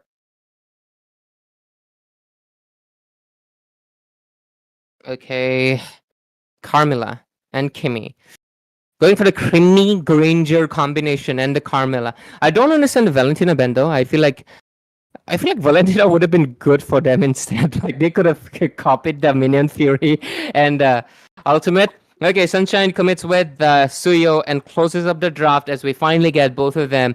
And I feel like it's a little bit messy on both ends, but honestly, I think it's of course, messiness has built up because of this. I think they're a little bit stressed, of course, because these games have been going very long, and this is a best of 3 series. This is the determiner for who stays in the competition and who gets eliminated. So I understand, but let's see how good this match will be. 2 green heroes. Let's see if the green will give them the win. Yeah, I know, right? Like, on top of that, it's the Suyu, like, Assassin. For Sunshine, Assassin have been such a easy breeze. So, let's see if he's able to sweep away all the objectives right under the breath of Raren or not. Because Raren in this game, his retributions are really, really good. So, back again into the land of the. Here we go. Number 3, which team are you guys rooting for to get qualified to the further stages? Do let me know in the comments, guys. Absolutely, and ladies and gentlemen, welcome to the last game of this best of 3 series Swiss stages, the round of elimination, because the team that loses out tonight, they are eliminated of the Swiss stage, and the winner will stay for the round 5, the final round, to give it all. And of course, let's crank up the energy, let's crank up the stay, because after all, this game will be the deciding factor of what moves ahead and what falls behind. And of course, in the casting, that's myself, Ray, and I'm joined by this beautiful lady Peachy over here, and a lot of dinosaurs into the map, but no Barats. This is so sad. Come on, developers, buff Barats. Like, this is his meta. Detona has all her friends and there's no Barats. I know, right? Like, come on, bring the Barats as well. It could work out very well, but this time around, Deadly with the his own thing. He's just going to annoy. He's just going to stop off those minions for rom-com. Look at that. But as of now, no first blood coming in. It's just closing down to the 2 minutes very, very soon. Turtle's going to be up, and you're talking about, I want to see Sunshine sweeping away from Raren's retribution though. Come on. He can do I think it. they will. I think they will, Peachy, because look at it. It's an X-Borg who's one of the worst junglers that you can pick for Retribution Secure, because the only way you can go for a steal is bursting your Firaga armor, which puts you in a very vulnerable spot, because that's his thing. But Suyo, on the other hand, free Retribution Secure. That's what I can tell you, because second skill, that Soul Sever combined with the Retribution, it's a free steal. I mean, we saw it like 3 seasons ago when Suyo just released. Boom, every day, each day, Turtle Lord like stolen even without retribution. So yeah, but at the same time, Suyo needs to come close for this turtle, and the zone out is really great from Divine Regime this time around, and possibly they can go for an engage. That's true. Let's see. And on top of that, no first blood. Turtle already gone. You're talking about Divine Regime. This time around, they are not playing. And which team would be going in for the first blood? Look at that, into the mid lane. I do see something. Kimmy, on to the other hand, is a very good option to deal that damage. But for top lane, the Suyus are the top lane though. I think they're gonna just farm for a little bit, because most of the resource, I think, the Harith versus Granger matchup is just a little bit weird, because you have like Harith, he scales up with the itemization, and of course his ultimate is one of the main resources that he needs to dish out the damage. So he falls into this weird category where he can be good into it as soon as he hits the level 4, but of course he needs the 40% cooldown reduction. I think you can reach it if you get the recipe items, just to cooldown reduction for the early game, and you can dish out from the mid game already. But at the same time, a lot of times the damage that you dish out is just not enough, because your team is kind of lacking the damage. And in this case, yeah, because Daki also needs items, Suyo also needs items, so there's a high chance that we're going to be seeing them play into a later game. But if they play into a later game, there's Granger. There's Granger with the stacks, the spam ability, and they don't want a late game exactly. But again, Granger cannot really sustain the burst that could come from Harith. So one moment from a bush, if the Carmilla is not noticing, it's boom, it's over. God damn, what a game coming in. No first blood so far. Like, come on, we are closing down to the 5 minute very, very soon. The marksmen are level 6. What is happening? On top of that, let's not forget Romcom had made the first rotation. So for them, Divine Regime, the turtle's going to be such an easy task. But oh, Daki though, had missed that, looking quite low. Will she be able to be taken down? And yep, that will be the raw end with the lasting insanity. Daki down, that means they will be having to make sure for a re-engage. But Romcom into the missed back lane, Suyu targeting and not but that's not happening. Oh my god, my grammar just went out. But Deadly doing his god's job. Like, you're talking about the EXP laner doing the EXP laner job. Hey, wait a minute, he did get that. I think both of these teams are just going in full punches right now. Raden does secure a kill into the Uranus, who was trying to dive in back into the place, but that frog armor at the nick of time was able to save him from that fall from grace. But overall, we're seeing a lot of low HP into the map. Just goes to show the fact that both of these teams are bloodthirsty. They are in for the game and they want to finish this, because definitely this has been a long series. This BO3 is definitely tiring, and going on without breaks, that's a feat. Usually you need breaks actually after such long periods, but overall we're going to be seeing another possible engage, and there is this Turtlesaurus will get taken down here, and Raden secures it with the retribution because the Suyo is just not nowhere nearby. Romcom going in ham, but there's the minion fury, but it's not going to be mattering because there's the damages coming in from the Granger, and they right now have to forcibly go back because the Shane will possibly dish out the damage, and they do. Sunshine secures a kill with that arrow from Sasuke, and right now Sparrow wants to go in for a possible spam and re-engage onto that Harriet, but has to go back. But okay, getting the turtle at the cost of mid lane though. That means purple buff, say bye-bye, because right now Untitled Win going for an invasion. Please go into the purple buff because that's a possible engage. Raden gets taken down, and Sunshine has to possibly secure another kill, but no, they have to fall back. The score is 3-4. A full tug-of-war game. This is going to be a very push and pull. I don't think this game is going to be one-sided at all. Definitely, Ray. Look at that. Untitled are really keen on taking those objectives for themselves. So mid lane already off. They made sure Raden won't be getting any farm. You're talking about the tank killer. He's going to be the one melting down Deadly. He's going to be the one melting down Joker. And if they do that, they have an easy pass towards the back lanes, and they don't want to give that. So Divine Regime, as natural, are trying to push back, but it's not in their favor as of now due to the lack of objectives. I think they're getting zoned out a lot much, right? I think, but since they're getting, I'm going to see the itemization because I want to see how far they have made, because we're heading to the 7 minutes in. Okay, Granger has the Sky Piercer, possibly one stack. Harris obviously going for that recipe build and gonna get it, the 40% CD reduction. Oh, that's such a cute dinosaur on top lane with the egg on his behind. But overall, okay, so you get 2 itemization, but Joker, you better watch out because you're not able to crank that defense up just yet, but the turtle's gonna be spawning in. Already a few resources getting baited out. Ear never hesitates, also retreats. Mid lane not having it is giving Untitled a little bit of opening because you can clearly see into the map, and the turtle will come in. Let's see what's going to happen, because this one is really going to be mattering a lot. Shane on the bottom lane that secures a turret. So far, Divine Regime getting the turtles, losing out the turrets, but looks like the last turtle soup. Can they get it? Raden will not be able to secure it. There's a minion fury coming in. Raden has to retreat it with, of course, the last insanity. And right now, they're going to be forced back. Raden barely scraping it all, but I think he's going to get taken down. Deadly will be the one securing the kill. And right now, the next one into the board is going to be no one. They have to finally get back, but they lose out Raden.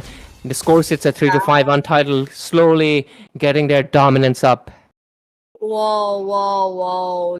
So much going on for Untitled this time around. They are the ones giving so much. And top of that, Deadly though, he's not in his lane for around the map 24/7, clocking in, clocking out. He's just making sure the team will be having enough resources, enough fight power, even though the power spike lies towards mid to the late game. They're able to get it on rom-com as well as Eerie never hesitates, are really hesitating as of now. They just have to play on a slow note. They have to make sure Brendan is farmed up all over again. He's going to be the saving grace once again, don't you think so, Ray? I think that is realized by this point by Untitled, and they're really trying to prevent it.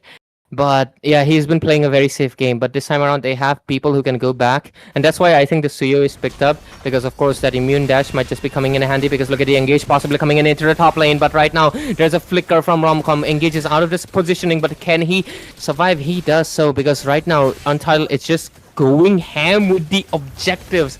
All of the turrets, tier 2 are almost getting taken down. Top lane is gone, bottom lane is surviving, and the mid lane one. But tier 1s are obliterated. But right now, Joker does get pulled in with the traction from Kimi. Right now, Joker might just get bursted out of here because, the Flask of Oasis comes in handy. There's a Minion Fury, but it's not going to be saving him for so long. But Shane comes in with the Demand Force, dishes out the damage with the Chrono Dashes. But Raumcom wants to go in, dive in, but not enough sustenance just yet. The magic damage that's coming in from Deadly, Shane, and Daki combined, I feel like he needs to crank the defense up. Can I look at the itemization for Romcom right now? Because I want to see, does he have enough magic defense? I feel like he really needs to crank that up.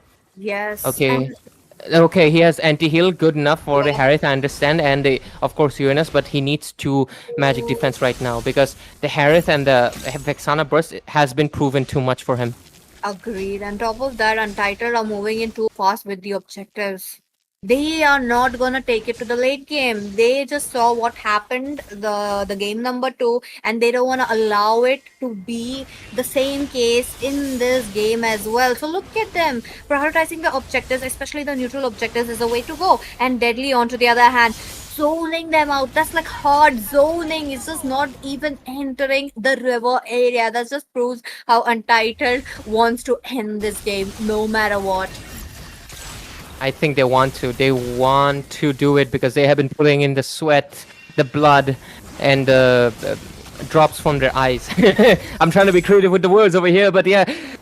Let's see if they're going to be creative with their engages, because right now they need to find a way to take down Sparrow, which is obviously Brendan. And if he's getting taken down, I feel like, but so far, I think the only creative approach they have gone for is that full-on objective offense. They are just cracking down the structures like it's nothing.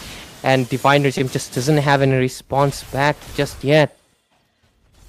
Oh my. I'm running out of words. What is just happening? Because it's going in too fast for both of the teams. And top of that, Untitled are making sure that they are not giving any space for Divine Regime to breathe. There we go. Lot coming in while they are just baiting out the Tower's passive with it. Okay, unsuccessful attempt coming up. But wasn't there a push? Or am I hallucinating?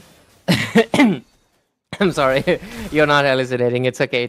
But overall, yeah, there's gonna be another push coming in with the turrets. Passive is already out. Okay, that's a bug. Okay. Oh, no, that's 12 minutes. It just hit 12 minutes the moment the minions came in. That's the reason there was no push. That is insane. But Sparrow has to go back. Yeah, 12 minutes is the mark where we lose the buff, Peachy. Yeah, you're not hallucinating. Yeah, because I saw a push, like even before this, like the minions, I did see a push, but then I was like, what just happened? The passes are standing. Okay, my bad, I just misnoticed. But onto the same note, the inhibitor towers are strong as of now, so Divine Regime really did a very good job not allowing the lot to enter the nexus, making sure that they will be having another chance right here. But Untitled, the pressure's on their hands. They are closing down. We are already there at the but they have to make sure that they won't be taking it to the 20 minutes, because it's Brendan again. He's on 0 death. So far the rom-com is I think obviously once he divine regime, divine glyph. Why don't they buy divine glyph first item? That would be suiting, wouldn't it? But yeah, overall we're seeing the Kimi getting the divine glaive, so that means she's gonna be able to penetrate through the defense of a Joker and Deadly. So a little bit of shedding would be nice. Let's look at the itemization again. I want to see how far everyone has progressed. Okay, Granger building towards that anti-heal, and of course that 8% damage. Joker getting melted out. The Kimi is honestly helping. Okay, glowing wand I'd honestly like the concentrated energy or the Feather of Heaven, or possibly the Holy Crystal as well early on, but it's okay. They wanted to go for a shield. Of course, the Bloodwings really helps out with the movement speed as well, especially in this game where you need it when the Sunshine on the Tsuyo is after you so much. So overall, it makes sense. But yeah, 14 minutes in, the Lord's gonna coming in, but Sunshine, you might just be getting caught out here because that might have been a bad decision. 4-1 rotation, and Divine Regime said, watch us, and they come in with a possible response. But right now, it is chance for Untitled to make a clap back, because if they don't do so, there's a possible chance that this Lord will go out of their hands, because right now, 20 seconds for Sunshine to come back in. Maybe they can melt this Lord, maybe they can stop it. Let's see what's gonna happen, because the Lord Pit looks pretty interesting, because there's the Dinosaur, there's the Engage coming in possibly. A lot of damage. Romcom wants to go in into the backline. He doesn't really find anyone, but there's the, oh my god, Curse of Blood connecting into two people. It misses out on one person, but Eerie hesitates. Might just get taken out here over by Shane by a lot of abundance of damage, but Romcom still sustaining. Wants to take down Taki right now, and he is jumping on top of her, and finally he will be able to take her down. And right now, Break Peekaboo Predator and Brendan, they're gonna be able to dish out some damage into the Lord, possibly take down, but Tsuyu is back into the map, Peachy. Yes, sir. Oh my god, there's just so much happening right now. Again, Shane this time around the bushes, but oh, they just evaded the traction pull coming in from this. Okay, Lord though, Raren, he does have a chance to take it away if he doesn't loses his Firaga armor. That's the main thing. No one so far is actually targeting the Firaga armor, which is crazy enough, because Deadly into the back lanes is not being able to take up so much damage, has to move back, but Team Untitled are not here as well. They're just waiting. But why did Divine Regiment just left out the Lord? Why did they abandon the Lord? I mean, I understand they are trying to go in for a Lord dance, but here we go. Someone post drop 10. You're talking about the lasting insanity, trying to melt down Joker, but Joker with 50% of his HP with a little bit of a healing. Romcom in amidst that, there's a Curse of Blood connecting so well, but wait a minute. Minon and Fury, two members from the side of Team Untitled are down. This is a perfect chance for Team Divine Legend to go for the Lord, because Untitled will be pushed to defend. I think they might just be able to do so, because Brendan is going absolute ham over here. He takes down 3 of the targets, and basically this means possible freeload, but Shane wouldn't let it happen. Let it slide over here. Of course, the burst is able to push Raden back, but he might just be able to secure with redemption. What just happened, Shane? Oh my god. The biggest upset. Raden with the weakness of Exborg. It's just that he doesn't have any skill that you can combine with the retribution, and missing it out with this sliver of HP. Shane will buy out time for Untitled. This is a big game over here, but look at the damages coming in from Peekaboo Predator right now. He's been able to melt down Deadly, and that basically means that both of the sides are basically even. There is just no chance, because you clearly see Harith putting in the work, but so is Brendan and Peekaboo Predator. Both of them, all 3 members in this late phase, have the damage, but that's a 2 against 1. But Harith, with how fast he is, he might just be able to 1v2 this game. Yeah, crazy thing, both of the marksmen have 0 deaths so far. Look at them being so untouchable, but Tsuyu though, looking quite low. There's a lot of insanity onto him. Kimmy with the flicker play, making sure, but comes in with a re-engage. That will be the Darky who will be targeted. There's a lot coming in as well, but Shane though, he cannot make a play. He's just have to wait it out for Joker as well, but now he's gonna get cornered out. He should have gone back. But someone post dropped. He's trying to get a 3v1 situation, still looking quite good, but Romcom though is Infernal Pursuit. Wait a minute, Carmilla loses up the immortality. 2 kills already picked up. Oh my god, no way. He just made a 3v1 play, but he will be shut down by Brendan. Brendan picking up the bounty is gonna get so much gold. This matchup between both of these teams never seems to end, and I think the only reason is that their persistency. They don't want to stop. They don't want to give up. Like that day we had, Reaper, never give up. Because you can't give up. There's just no possible way. They are going to be pushing this game to 20 minutes, and they're going to be making sure that either way, if they're going to end either of these teams, they are not going down without giving out a 300% of them And honestly, all the members are just putting in so much effort, so it's amazing. But right now, it's late game, 19 minutes in almost, and this is an intense moment. The pressure is up. Any second they make a slight bit of a mistake, just like that happened with the Lord, the game goes south. It immediately changes into the pace. We clearly saw into the last time that Divine Regime was losing until the last minute, where, of course, Brendan took out the team. A full wipeout was able to change everything, and this is very possible in this game as well. So I think that Untitled and Divine Regime, both of them are stuck in an intense amount of pressure. Their mental fortitude is strong to be surviving for so long, and I think it's gonna be really hard. Let's see. You know, Ray, Yeah. this really feels like an elimination round. This is what elimination round should look like, and it is how it is looking around. But this time around, Brendan playing very safely. He knows Shane as well. They're just making sure to get a poke damage on. It is the Harrod you're talking about. Harrod's gonna poke you no matter what. You know, if it's like enhanced basic attack is up, oh yeah, you're gonna get it. Overall, the Lord fight is gonna begin again, and overall, I'm really curious. This definitely feels like a true elimination round. This is the do what you best, give the absolute best, and forget everything on rest. Because Shane, possible backdoor. Team Divine Regime, are you aware they are? But no, you gotta recall. Romcom, you have to recall. Oh no! They need to recall. Shane is coming to the base. They gotta defend it. Granger needs to come back as well. But no, they lose Peekaboo Predator at the midst of it because that's a numbers game. And right now, since their members have to retreat because of the base, they're exposed. Right now, the members are gonna be falling down slowly. But right now, the Xborg is coming in back. There is immortality, but can he survive from it? Romcom is trying to scrape off whatever's left, but this basically means that Romcom is gonna get taken down over here, and that basically means Romcom might also fall. Double kill. He never hesitates. He's the only one standing left with the Granger, but no, even he will fall, and ultimately looks like this will come down to a 1 versus 1. But what can a lonely Granger do against the wrath of Untitled? And ultimately, we have to say goodbye and our farewells to Divine Regime as Untitled turn the tides around with the great strategy, and they secure their position still in the Swiss stage and not getting eliminated. Victory! What a game coming in. I mean, Brendan did not give up till the last moment. He made sure that the Harrod will be out of the Zaman force with the flicker, but the minion, the one little cannon minion.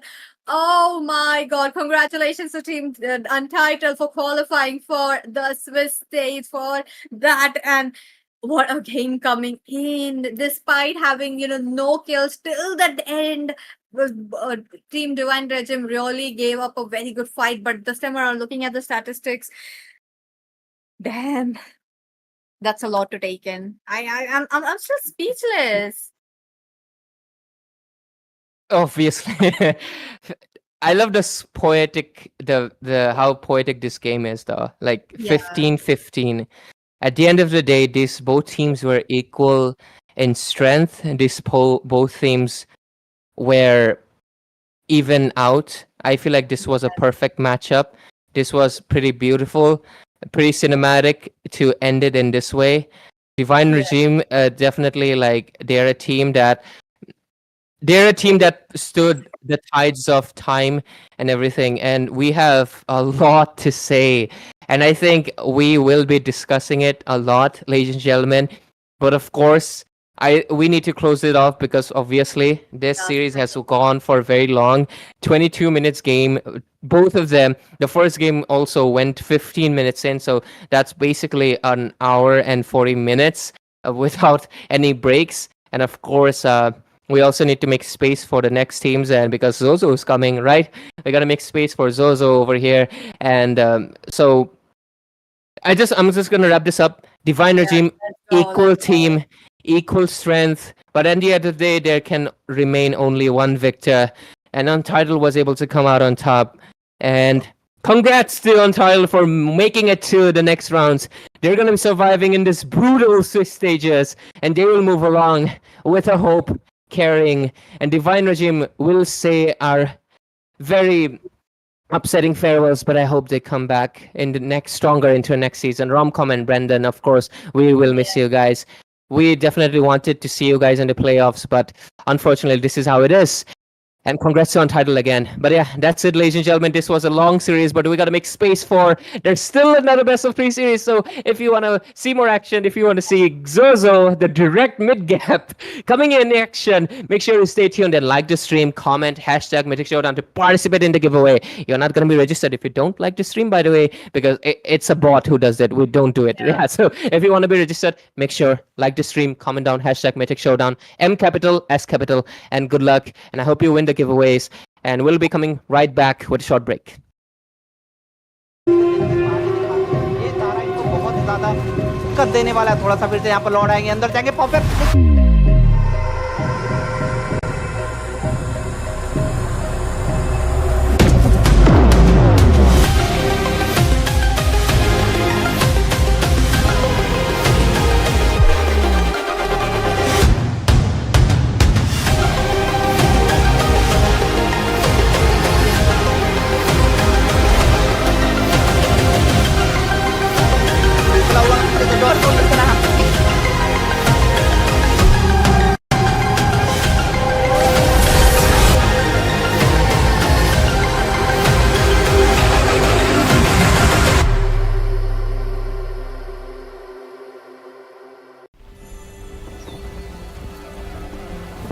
In time immemorial, the endless war destroyed the balance between yin and yang, plunging the Cadia Riverlands into chaos. As catastrophe loomed, a woman of destiny stepped forth, casting aside divinity for the plight of mortals.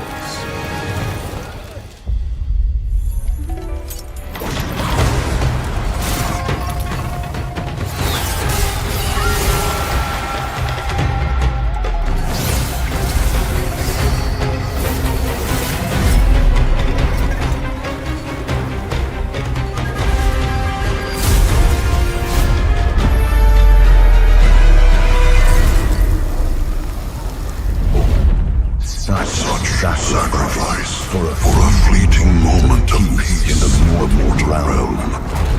Does thine heart not regret?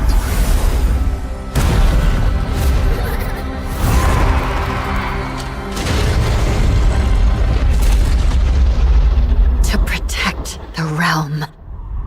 What is there to regret?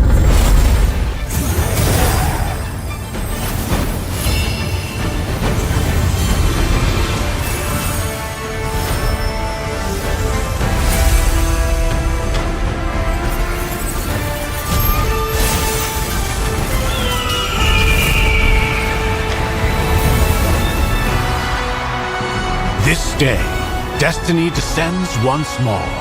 Zutian the Ordained, of untold merit and unbound benevolence, preserver of peace and prosperity, unfaded by time. This day, let heaven and earth bear witness as the Phoenix ascends the throne, a realm united toward a new golden age. From time forgotten to the new dawn, as long as I breathe, Shandu shall never fade!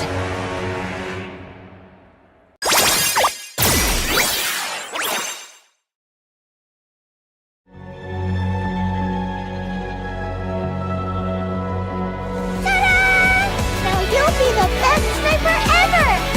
I'm sorry. Leave me alone. No! It's a decoy!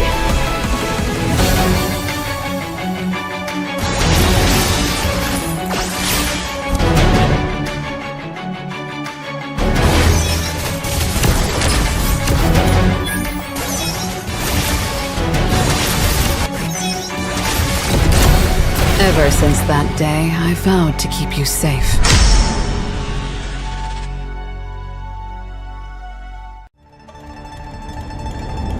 Rule with strength and conviction. Blossom with grace and compassion.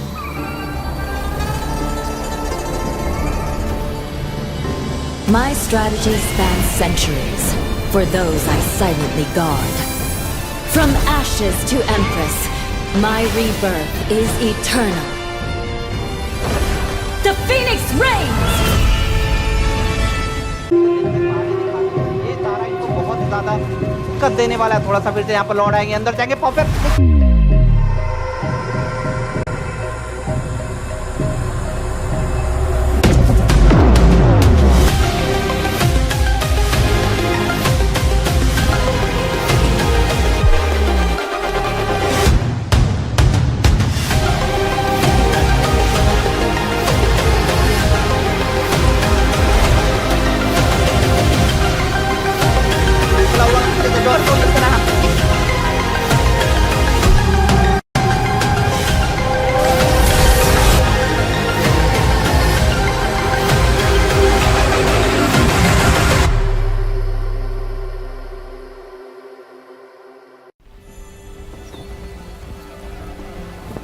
In time immemorial, the endless war destroyed the balance between yin and yang, plunging the Cadia Riverlands into chaos.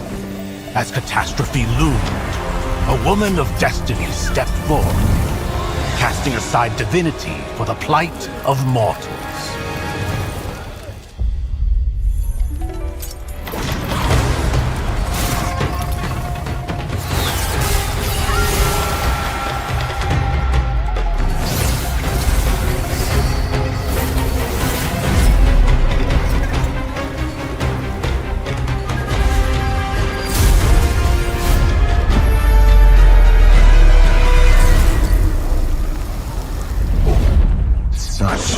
Sacrifice for a fleeting moment of peace in the mortal realm. Does thine heart not regret?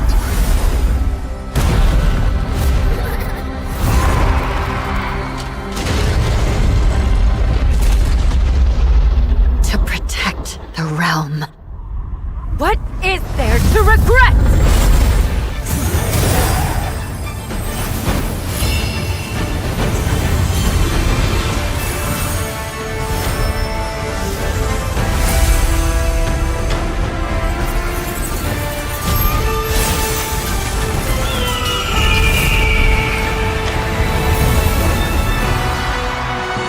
This day, destiny descends once more. Zutian the Ordained, of untold merit and unbound benevolence, preserver of peace and prosperity, unfaded by time. This day, let heaven and earth bear witness as the Phoenix ascends the throne, a realm united toward a new golden age. From time forgotten to the new dawn, as long as I breathe. Good evening, everyone, and we are back to the Mythic Showdown Swiss rounds elimination bracket, and this is one of the most anticipated matches coming up right now, and it will be between Team Lafu Kabi taking on Team Rayuga Esports.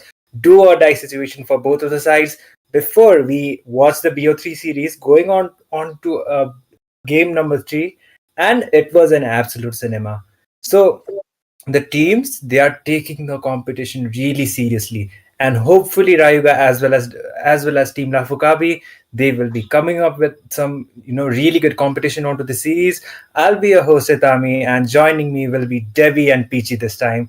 So hello both of you. Debbie, I'll start with you. How excited you are for the series?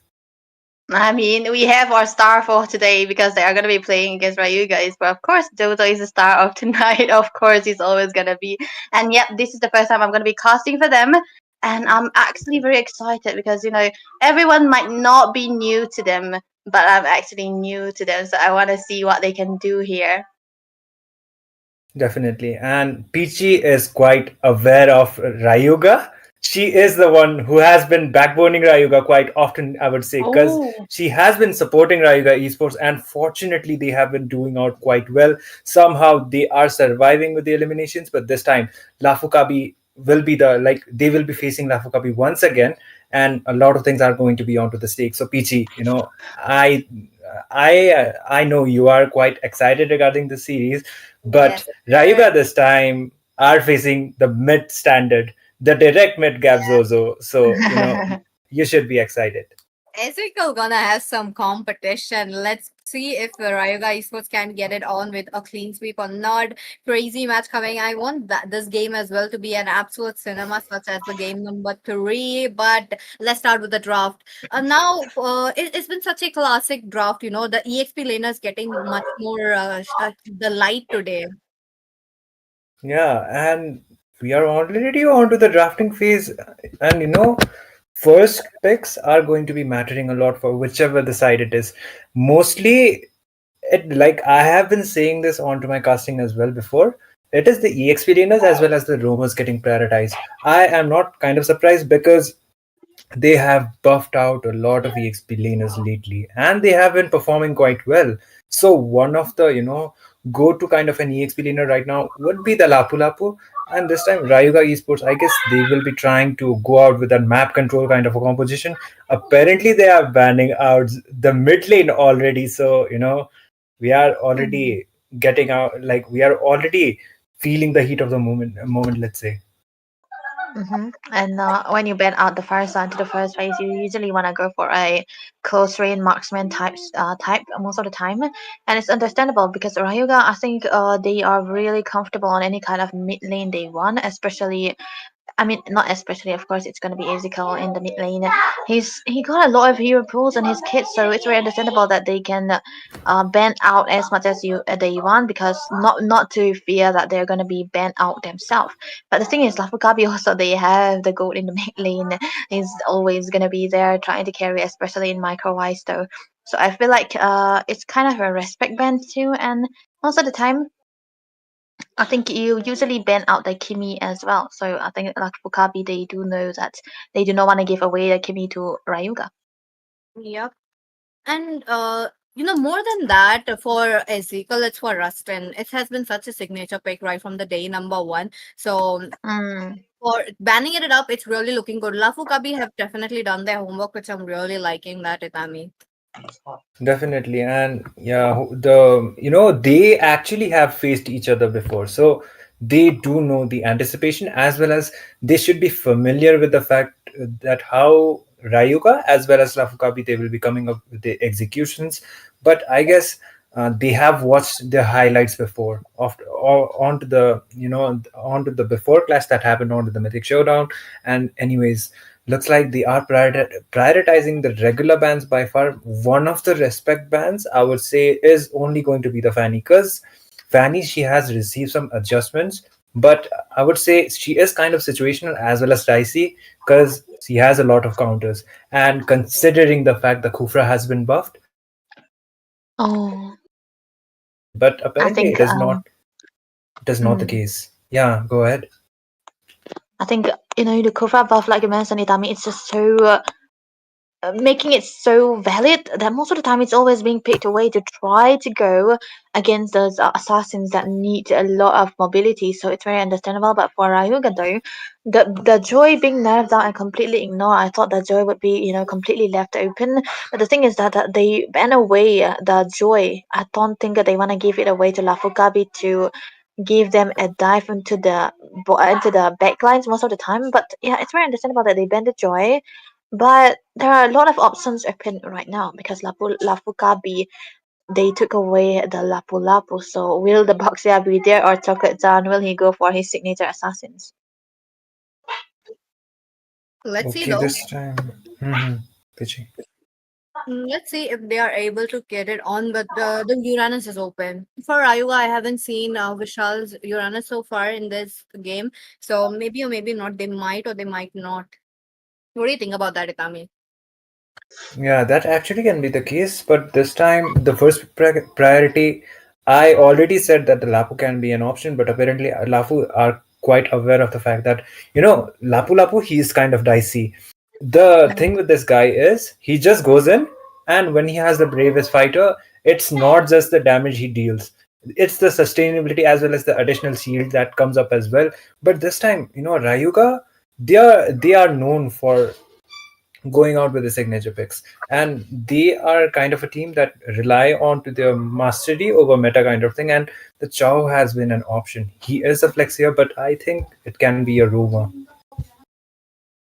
Um, So it's still a flex, but I would really like if the Cho goes into the room, because you do not want to put the Cho as tied up into the XP side, because you really want to play a role over the top, just trying to help him, give him the support that he needs. Not just the support, but a potentiality to try to break all the tempos of the enemy's composition most of the time, and it's just usually go into the room and pair out with a lot of damage mid laner too, and it's very understandable. But going for the first picture when there are a lot of heroes that's available for them, it's kind of, I think they're just sticking to comfort here at this point. And look at that, the picks coming through for the side of Lafu Kabi here. They want a pick off of themselves as well. It's much like Kalea is an easier toe with the heal onto her kit too, so it's very understandable. And there we go, the grandeur on top of it. So this is gonna be a competition of who's gonna be burstable more.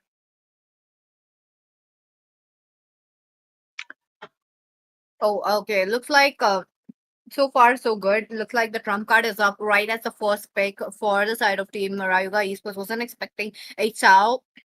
But Uran is still open though. Looks like both of the teams are not really in for the same. But Kalia, finally. But are we looking at Irithel? Yup, Irithel as a counter for this Granger. It has been such a classic pick so far today. Like I'm talking about the whole day, right from the game series number 1. But Katot Kacha as their Roma. What do you think about that, Debbie? Gatot Kaca as a roamer. I think Gatot, he just provide a lot of vision, a lot of sustainability, a lot of sets to his team. And most of the time, when you play a Gatot Kaca, you just really want to have a distractor onto the XP lane as well. So maybe the toe will actually go into the XP. We'll never know what's gonna be happening. Let's see. Let's see if they're able to get it on. But okay. Looks like they are pushing a Kalia onto the roam and giving a Phoveus onto the EXP lane. Now, this is kind of like a counter play coming in for so far for the Phoveus as well as the Chow. It's going to be them clearing those lanes. Coming to the team fights, the first one to actually rotate is going to have such a immense, a power into the team fights, and especially for Vishal though, he's been playing the Chow in the round number Swiss stage round number 2 and all, and you have seen how he targets the marksman a lot. This time around, they have to make sure to see if Shinigami is actually safe, and with that I believe Itami is back. Yeah, I'm back. Sorry for the disconnections, but anyways, the second phase of the bans have already begun apparently, and okay, they have decided to go out with the Phoveus quite earlier on. And Rayuga, they don't have an assassin kind of a composition, at least for now. But the thing is, the Phoveus is going to be denying that dashy kind of a compositions. And the Chow is already there. He can be using out the Shunpo, as well as the dashes already can be coming up, but it will be denying the assassins. But the fact is, assassins, it is kind of situational right now. It is not a go-to pick. So will going out with the Phoveus, it will be giving out them the sustainability. He is still one of the best EXP laners right now, and I believe Phoveus can actually be a nuisance if he is able to, contribute more onto those team fights. I think it's a very safe choice to go for the Phoveus, because most of the time he disrupts your tempo, and you do not really want to see that. And a good Phoveus with a gold lead into his hat, as well as the experience lead, is something you aren't able to kill instantaneously. So into the early part of this game, Lafu Kabi might eventually be all over the map, and considering that they have an early game kind of composition as well. But the bans coming through for Rayuga though, they have to take away the Lilia. They want to take away the Lilia, so it's kind of giving a little bit of a utility jungle onto the hands of Chocolate Chan, or maybe they just do not want to see the Lilia into the hands of Mr. Goat Jojo here. But yeah, it's very I feel like it's just confusing, no? Why they ban away the Lilia though? kind of, but it kind of gives the tank jungle though. I feel like this game is going to be a Fredrin game. That's what. Actually can be the case, but okay. They are, both of the sides, they are prioritizing the mid lane bans. I actually don't disagree with them as well. But we completely forgot about the Roger. He has been one of the, I recently saw the bracket, and he is one of the top 5 junglers that has been picked on onto the rank scene. So is the Freya, but still the thing is, I haven't seen the Freya yet onto the Mythic Showdown at least, as well as the YSS is also kind of, what do you call it? He is kind of non-existent right now onto the Mythic Showdown scene, at least onto the Indian tournaments that are going on. I guess adaptability, it will be taking some time onto the tournament scene because ranks and tournaments are different, for each other. But this time, Lafu Kabi, they are going out with a Suyo. Suyo has been nerfed out, and his magic resistance has been denied out quite a bit. But still, he has a situational pick, and I guess Lafu Kabi, they will be going out with another comfort for them. And I think Rayuga right now, maybe they could go for the signature Valentina for Ezekiel. We'll never know because this guy plays a lot of heroes and he's also good on those again. So there's no saying. That's why we cannot, even with those Mataf and mid lane ban coming through from both of these teams, it's just they give out a lot of options. And even Jojo hasn't been picking his hero yet. So they are trying to counter it. He's also good onto the Selena as well. But there we go. The Khadija, man.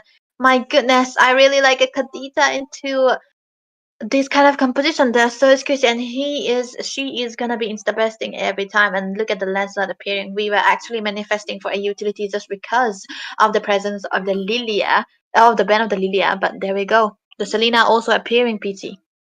Oh my god, finally.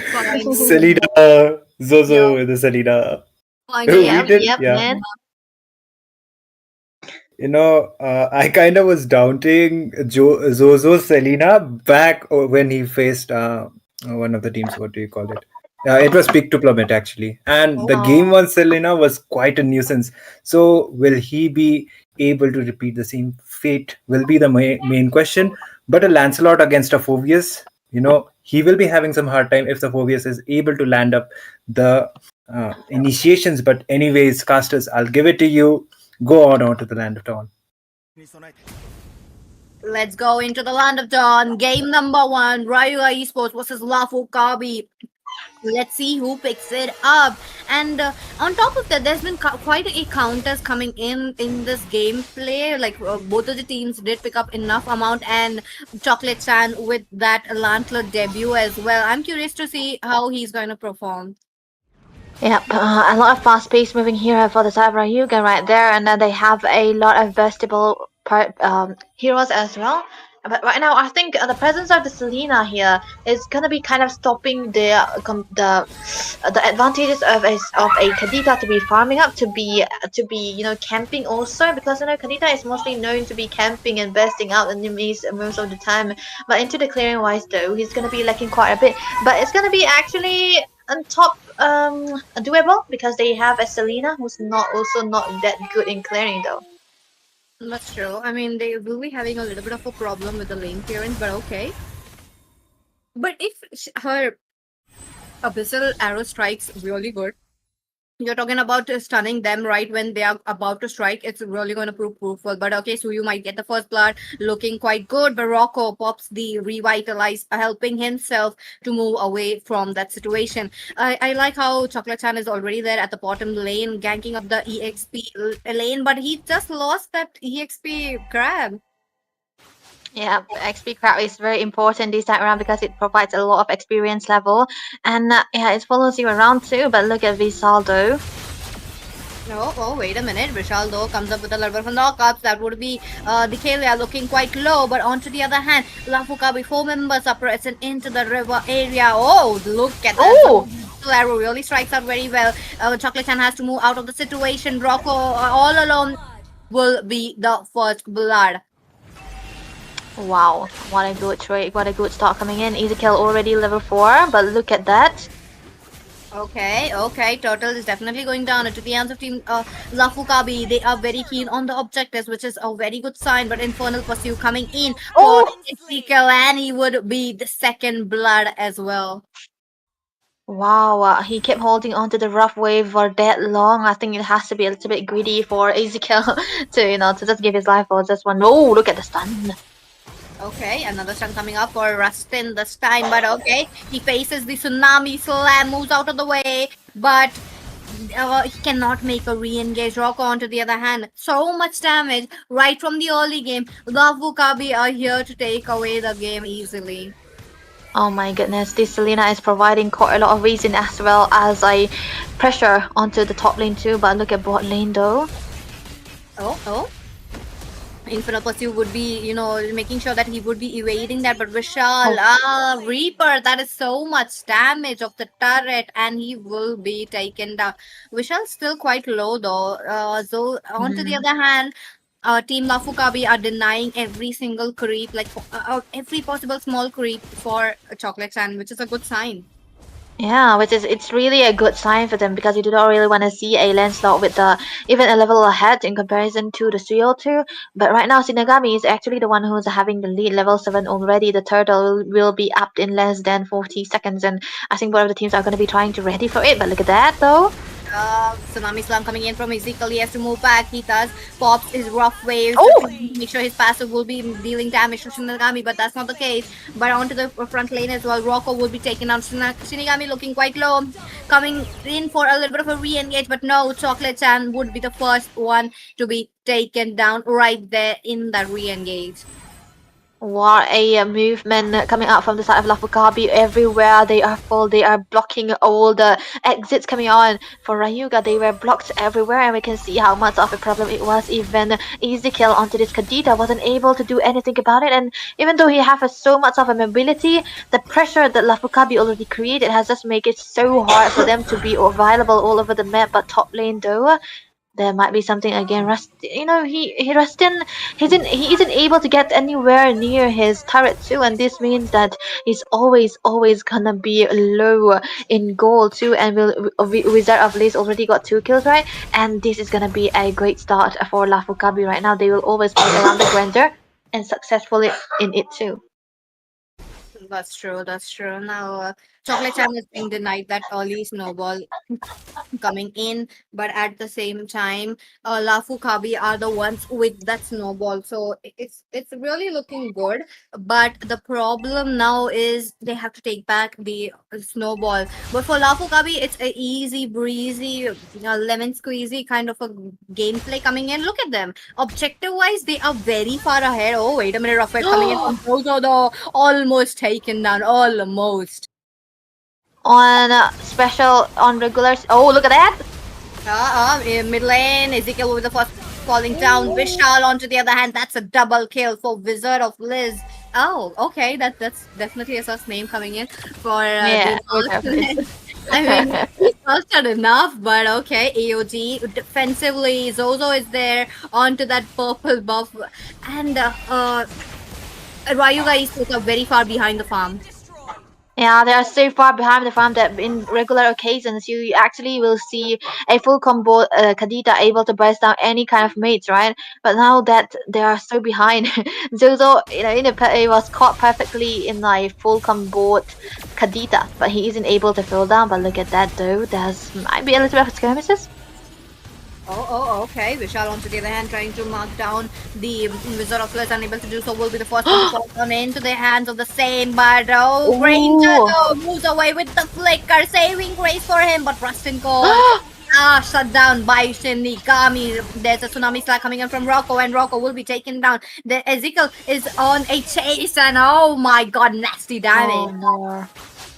I think it's all in the favor of Mr. Jojo here.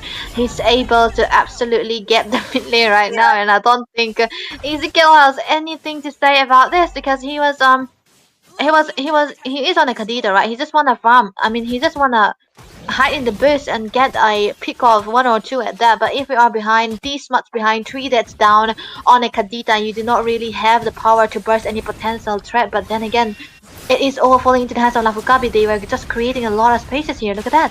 Definitely a one-sided game coming in from the side of Lafu Kabi in the favor of Lafu Kabi, given the fact that they are the ones with so much damage.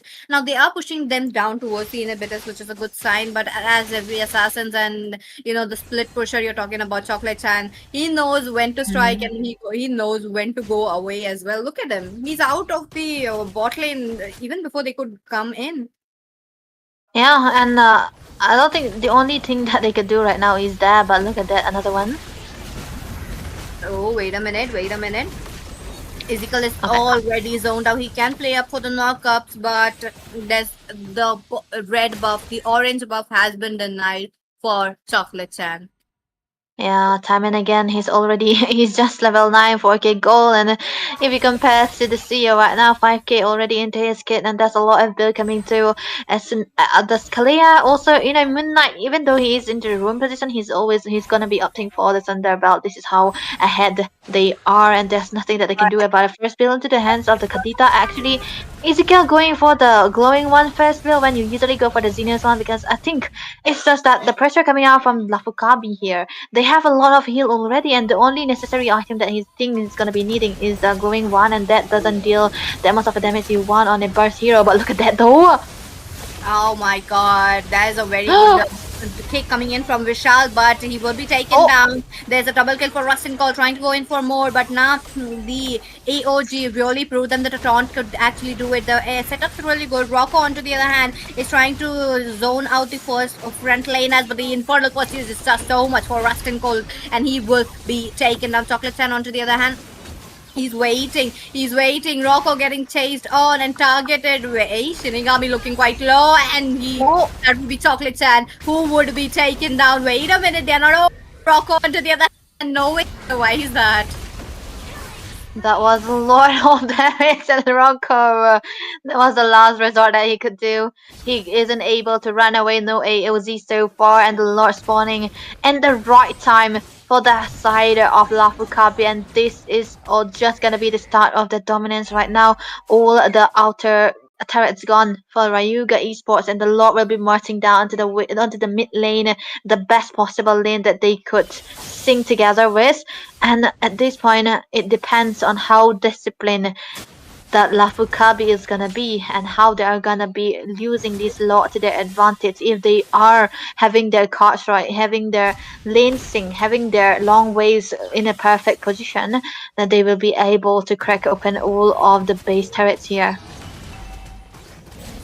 Agreed. Lord coming down, that will be the Mecha Pterodactyl coming in, but on to the other hand, they did manage to save up the inhibitors, which is a good sign. Good successful defense coming in from the side of Team Rayuga Esports, but the goal difference are so high that they are not being able to match up the energy. Mid lane is already gone. There is a abyssal arrow coming in, will be dodged up. A little bit of a close range, but this 4 years is definitely a problem. It's just proving so much utility into the team fight. It's just too much to take in. Yep, too much for them and Rayuga. They have a lot of combination that requires a lot of early game here, but look at that though. Oh, AOG coming in. We're talking about Rocco looking quite low. The Chocolate Chan does something. Double kill picked up by Shinigami. Ezekiel is no more into the game, but triple kill. Oh my god, will he be chasing for a maniac? But no, the minions are in. They are coming in. Oh, Rustin Cole trying to dispose the minions. He's trying to buy some time, but the top lane is here, and that's an absolute wipeout coming in from the side of Team Rayuga Esports, and it's a win for Lafu Kabi. Wow, that was amazing, amazing dominance shown by Lafu Kabi there, and we can see how much of a threat the Selena was, and I think Itami thinks the same too. Definitely. And execution wise, man, Lafu Kabi with a really clean game coming up. So a deserved victory, I would say. And Rayuga Esports, I guess the draft was, instead of the meta, it was reliant more onto the comfortability. But Lafu Kabi, it was comfort as well as the execution was quite up to the point. The early game advantage that they were supposed to be having advantage with, they did it really perfectly. So a good game coming up from the side of Team Lafu, a match point actually. So they are a bit closer to victory. But the question is, will Team Rayuga Esports come up with a comeback, or will it be a clean sweep this time? And top of that, the Kadita did not get any chance to get a good setup though. Rayuga Esports had a really good setup heroes. Like they made sure to get going with the Cutthroat Kacha as well. There were a team fight we saw. We have seen just like moments ago where Reston did get a double kill, which was a good thing, but they couldn't match the gold. The items wise also they were quite behind. That was all it. But Lafu Kabi, hitting them on their weaknesses is really a way to go. They just made sure to get on, with Chocolate Sands Farm, and they shut him down completely. Even the fire beetles, right, the small dinosaurs were into his hands, and I think at that point, when you are so behind, you might not even have the lead. And as a jungler, you wanna have the level gap, man, and that just stopped him for going for any kind of contest. And that has to be something Lafu Kabi are gonna capitalize on again. And this time around, we're gonna be seeing what their change in the draft is gonna be. Let's see. Let's see. Oh, this time around, Itami. Let's make a quick guess. 2-1 or 0-2. To, looking at the first game dominance, I would say 2-0, but I hope Rayuga kind of upsets me because, it is an elimination round. So I kind of hope that even if whichever team loses, they at least give out a good fight. That's what I want. But anyways, coming back to the drafting phase, the Kimi has been prioritized as the ban again. I'm not surprised because it was before, right? It was Team Divine Regime who picked out the Kimi for their side. It worked out quite well, but unfortunately, it was quite unfortunate, let's say, because. And let's talk about it later. But okay, Lafu Kabi going out with the bans, and I think it will be the regular bans like we did see before onto the game number one.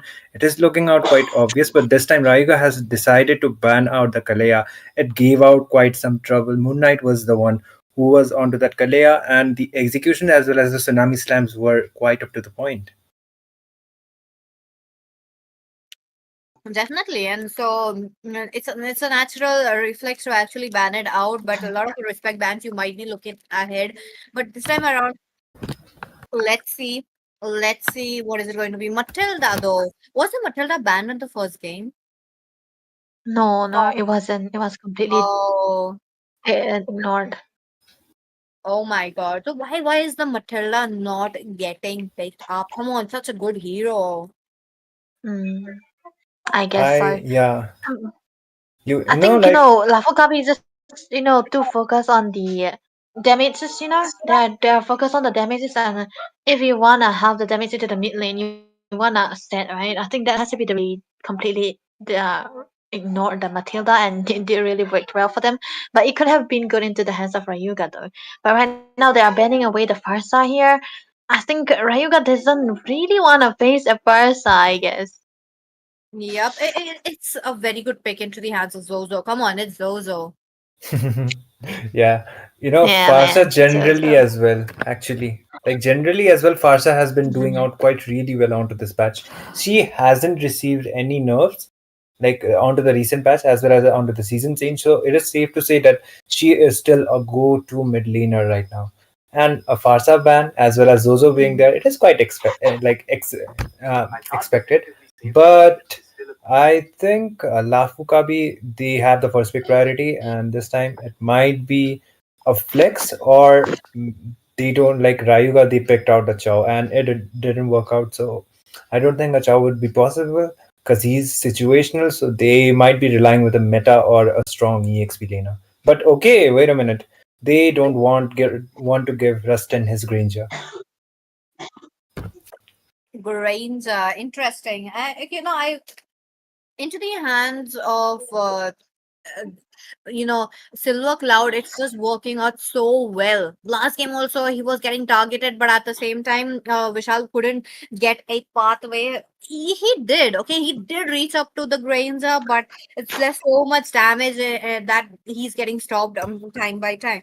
But this time around, what are they going to go? There's a glue open for Raiga Esports though. Oh, but yeah, it's gonna be too early to go for the glue, right? So they could go for the second phase.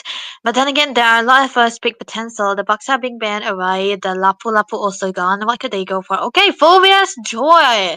Okay, this has to be one of the most Rayuga has to be ever in, right? No Hayabusa into the hands of Chan, but instead it's gonna be the Joy first pick already, and the Fouriers on top of that. So they're just trying to go for a comfort pick as well as to deny the counter that Lafu Kabi could do again. But right now Lafu Kabi, they might eventually go for the last pick mates again because they want to see what Rayuga will be picking. So this time around, what will they go for? Hmm. Let's see. Let's see. What about you, Itami? What do you This think? time, yeah, this time, they are not giving out Reaper his phobias as well. So it is safe to say they are respecting the pick, but okay. I kind of like Lafukabi's draft. Their drafting phases. One of the reasons why is because they actually do respect Zozo's mid lane. One of the reasons is he doesn't go out with the mid lane quite early, and it is always like anticipated to see what mid lane he's going to be going with, and it is going to be this time. It is going to be a Ruby as well as an Alpha. So I guess it is safe to say that the Alpha is coming up onto the jungle, and Ruby can be a flex pick, but most probably looking at the buffs and stuff, I think this will be a Ruby EXP that can, like, against a Phobius, it can work out. And okay, Rayuga, they are going out with another situational kind of a mid laner. That will be a Lilia, a good pick against a utility kind of a jungler. Against an Alpha, it can actually work out with the bombardments, but if you are able to keep up with the itemizations.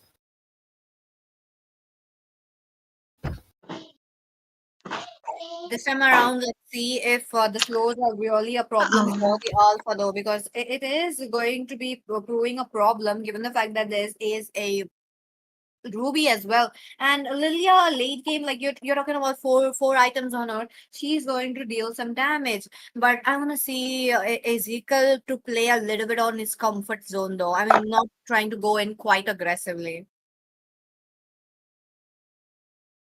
Yeah, and I think he can definitely go for the Valentina, but yeah, he go for the Lilia though. So once upon a time, he used to play a lot of Lilia games. So I think it's very understandable he's sticking to it, and maybe he can do something about this time around because the Katita really didn't work out because he's always read out most of the time when he's just trying to make a place when he's trying to make a lot of damage onto a hidden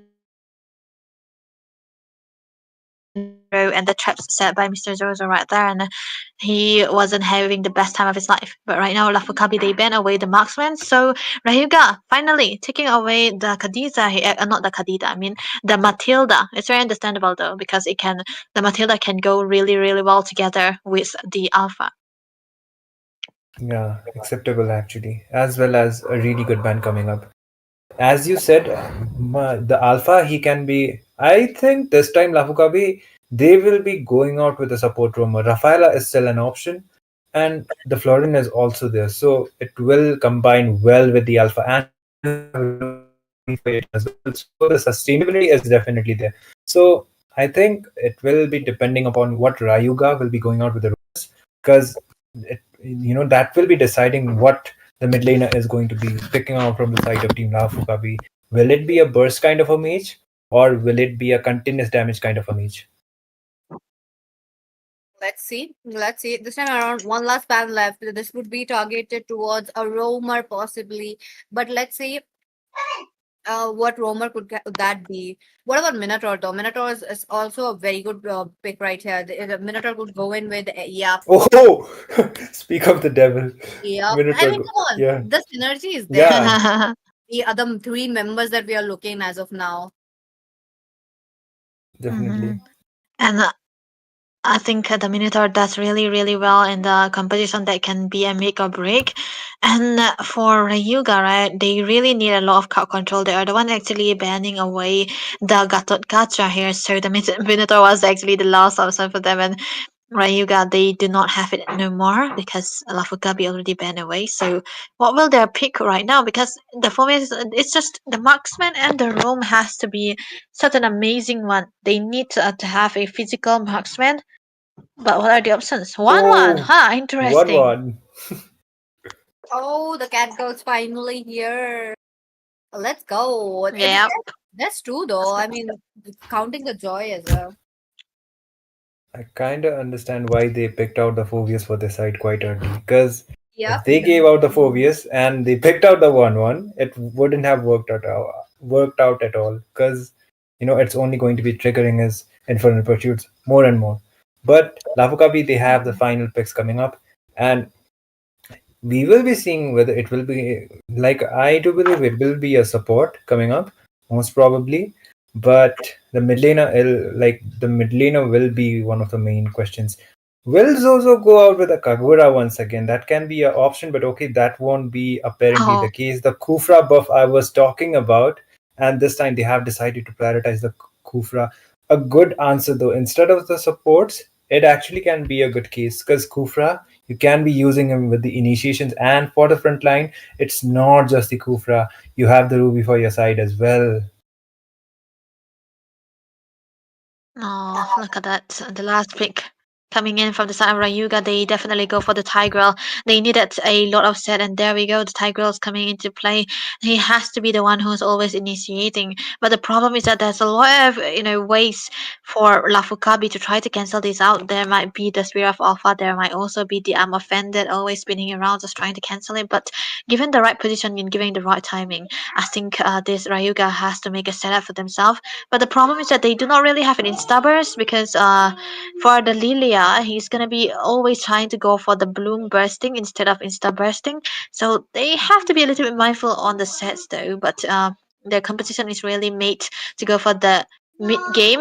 But then again, a lane for Lafu Kabi against Rayuga, I think 1-1 is not gonna be having a good time against the grandeur.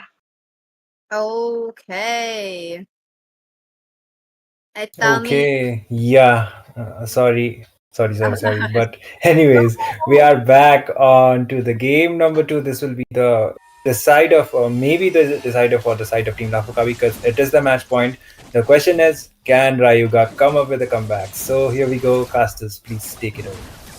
Let's go into the ladder turn. Here we go. Is it a option for Team Lafu Kabi to pick it away in a clean sweep or not? Let's see. This time around, Rayuga Esports opted for a early game Joy as well as Lilia, but for the late game, they're just gonna put everything on Rustin as well. Let's see how much farm he can actually get against a Granger. But okay, Granger with an early flicker. Yeah, that was a flicker baited away, and I think it's going to be a really, really good trade coming on for the side of Rayuga here. But when the Death Sonatas comes in, I don't think Rustin is not going to be having the best time that he really did. But a good position, a good start for both of these teams. But Moon Knight, though, he was actually looking for something that there's nothing else yet.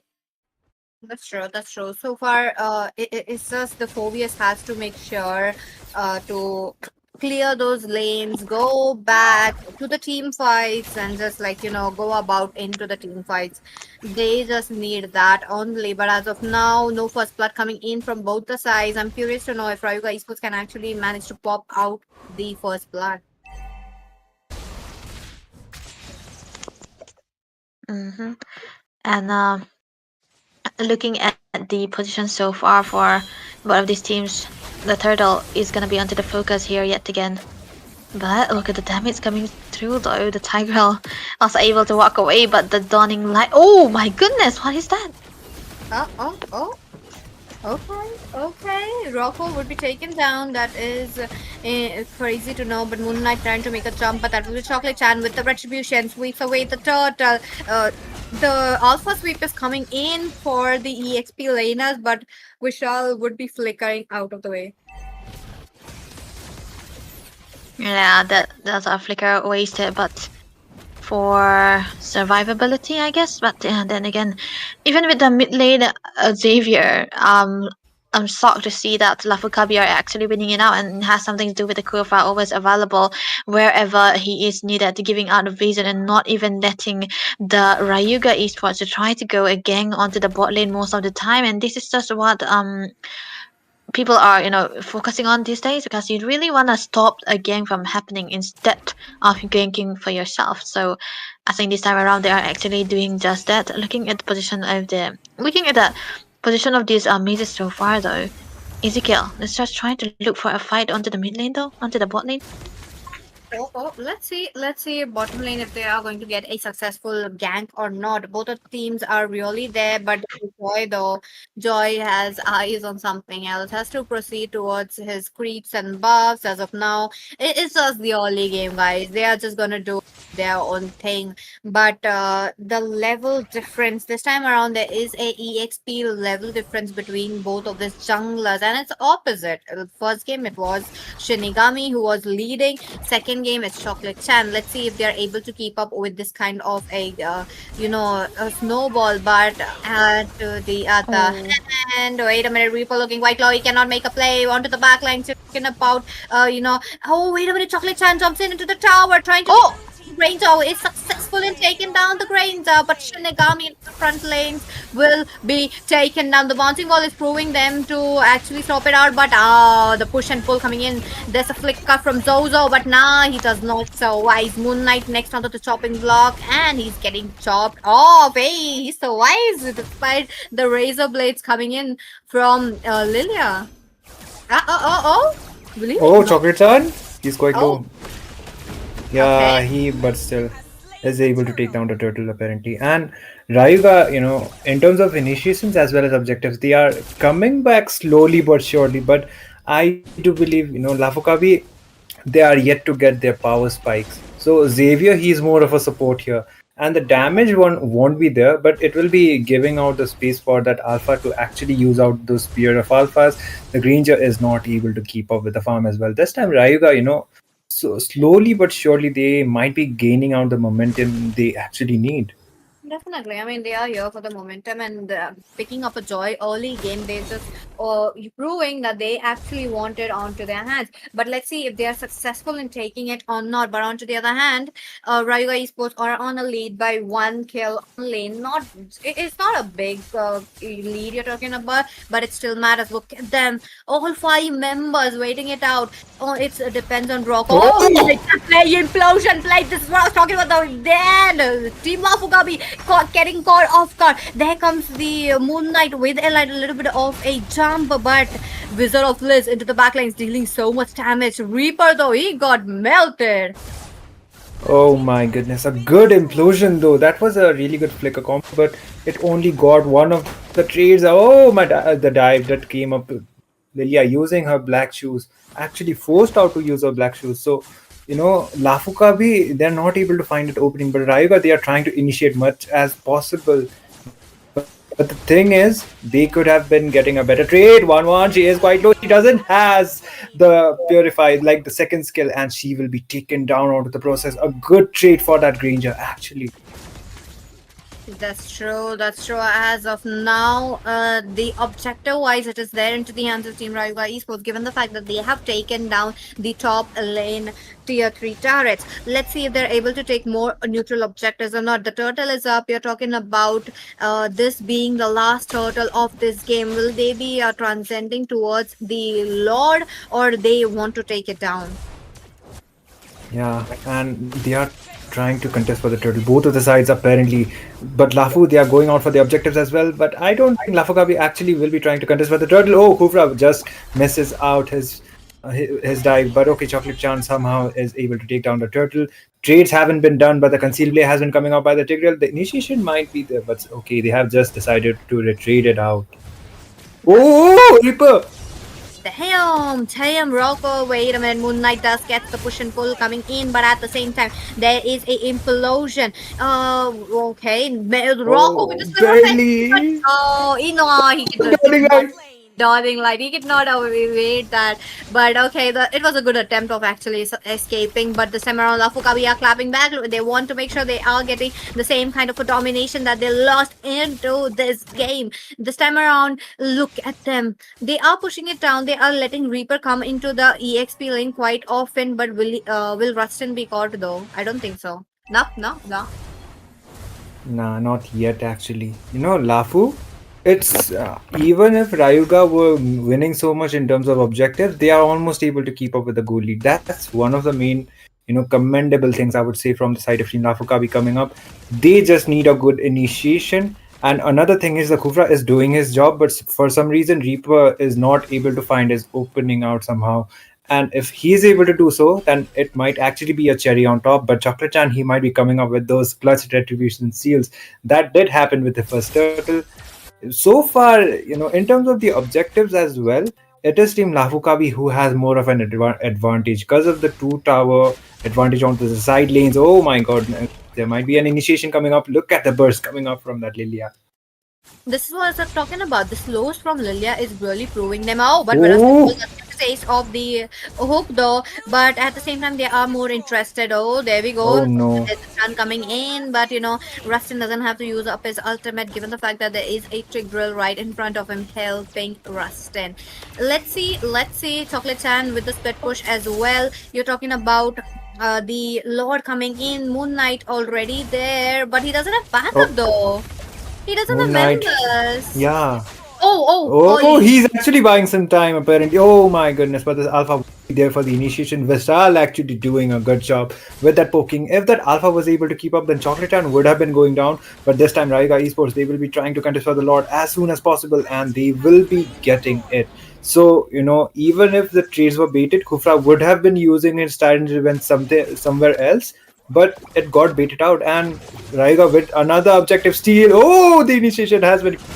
There is the initiation, and Rustin gets a kill as well as Vishal getting a 2-for-0 for the side of Team Rayuga Esports.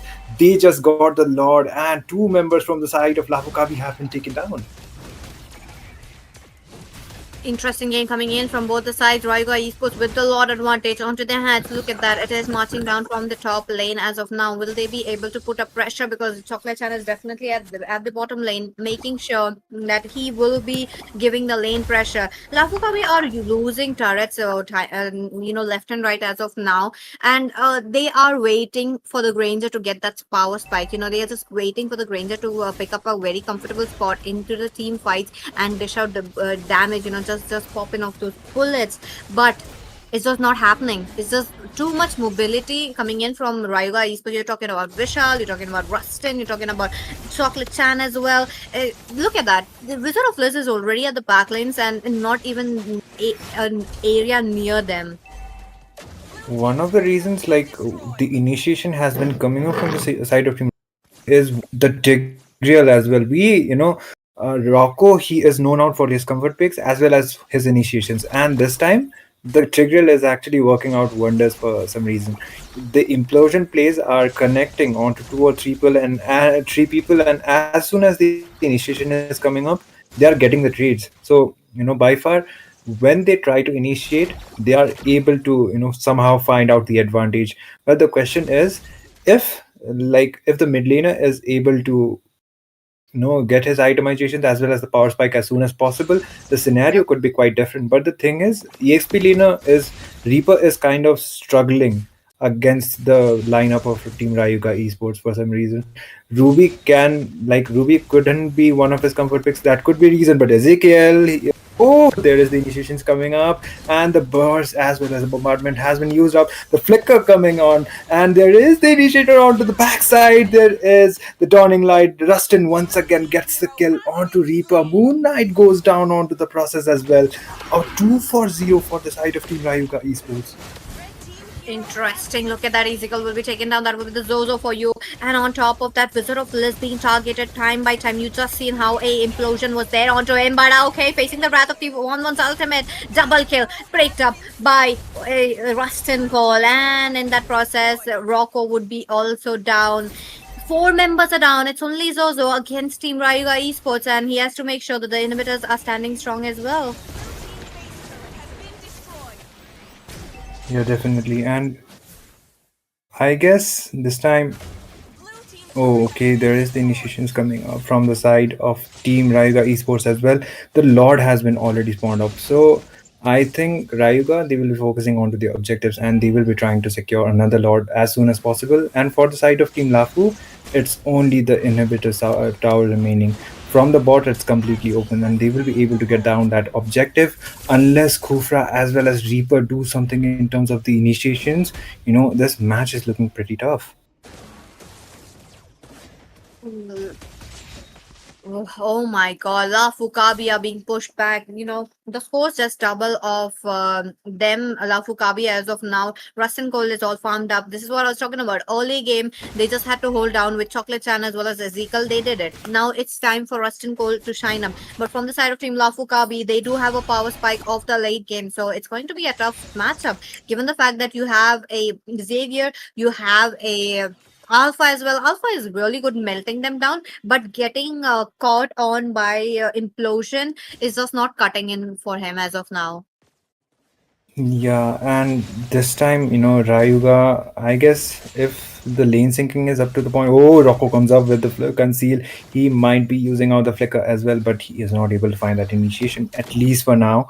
So he will be losing out the conceal, but still he has his flicker. So the initiation might be coming up, but they are trying to go back. Moon Knight might be coming up with a dive, and he does it, but there goes the implosion as well as the initiations coming up. Shinigami is able to take down Rocco, but he goes down onto the process. That will be a monster for Rustin, and he tries to dive in. Zozo, they are trying their best to stop, but the base, the crystal is wide open. Team Rayuga Esports, they won't be falling anytime sooner, and we are gonna be witnessing a game number 3, Peachy. Okay, okay. Game number 3 is actually happening. Interestingly enough, I am like, wow, the Tigreal really gave a very good competition with the implosions. Every single time, every single team moments as well. The flickers were on point. He was playing like a Natalia the whole game, and it really worked out for him. Yeah, definitely. And it the initiation from Rocco actually, when the game progressed onto the mid phases of the game, it actually worked out well. And Tigreal, I was not expecting onto this lineup to be actually working out, but for some reason, I guess it's mastery over meta and No, situational picks. not meta Yeah, attack. It's because of the slows. You slow yeah, down Alpha, you're melting down Alpha. He cannot do anything. Same goes for the Kufra as well. Kufra is trying to engage, but he's not able to engage because of the slows, and it's just coming in because of Vishal as well as Ezekiel as well. Now they really capitalize on the slow, which was much needed. Even into the game number 1, if they had that kind of a slow, even with the Eve is picked up for the same reason. You don't pick up a Eve for the hitbox, you pick up AE for those lows, and it really works very well. definitely. And I guess team Lafukabi, their draft was okay, but the thing is the execution. I Yeah. think Reaper, he was kind of struggling with the Ruby. Like he was not supposed to. Usually he is the one who is more of a frontliner, but this time the 1-1, she was able to like keep up with the farm with yeah, Rustin was able to keep up with the farm with the goal lane of Lavukabi, and that was one of the reasons why he was able to excel so much onto those team fights, as well as the crossbow. Like as soon as the crossbow of Tang came up, he was able to find like a 2-for-0 or a 3-for-0 kind of a thing. Yeah. And Rayuga, they played out objectively as well. One thing I did notice, Pechi, is onto the game, like onto the first turtle, Chocolate Chan was somehow able to secure that turtle, so it gave them a huge boost that time. Let's see this game around. Game number 3, we are finally pushed down. And with that, Rayuga Esports, what are they going to pick this time? They are known out for their comfort picks, but is it going to be working out this time or will it not? It worked out previously. The draft is kind of orthodox. I do agree. It is kind of unexpected. Like expect the unexpected kind of draft comes up from the side of Team Rayuga Esports. But the beauty of them is that it works out for their side. Somehow they are able to pull it off. And this time, Rayuga, they are going out with the expected, let's say, a respect ban at this point. The Fanny is getting perma banned, and we won't be seeing like a Fanny coming up from the side of Team Lafukabi, neither from the side of Team Rayuga. But Lafu Kabi, what do they actually need to do in order to beat Rayuga this time? That will be one of the main questions. Okay, for them, the Fanny is such a constant pick. For Shinigami, it is a very good pick you're talking about. Shinigami on that La Fanny is godly. It's- There's like very few Fanny plays. You know, you're talking about the Swiss stage round number 4, and Fanny is getting banned, getting not even getting picked up. Okay, come on, man. One game, maybe into the playoffs, we might be able to look at that. But let's see. As of now, for Rustin Cole, the Kimi is already there. 3 games, back to back. They are just banning it off. As of now, Farsa is also there as a very good contender. It's just for Zozo. Come on, man. Yeah, and okay, this time once again, Rayuga they are perma banning the Farsa as well as the Fanny actually, like I said, and Lafu Kabi, the Badang, he has been still somehow he has been making onto the ban list, and Rayuga they are I guess they will be going out with another regular ban or maybe a mid lane ban can be possible, but Zozo's picks has been quite predictable. So maybe it would be one of the problems like Lafakabi might be facing, but it all depends upon the execution that will be coming out from this side either time soon. And they are not going out for the joy this time. Neither they are giving for the side of Team Lafakabi. Second game, it did worked out, but Rayuga, they might be having some different strategies at this point.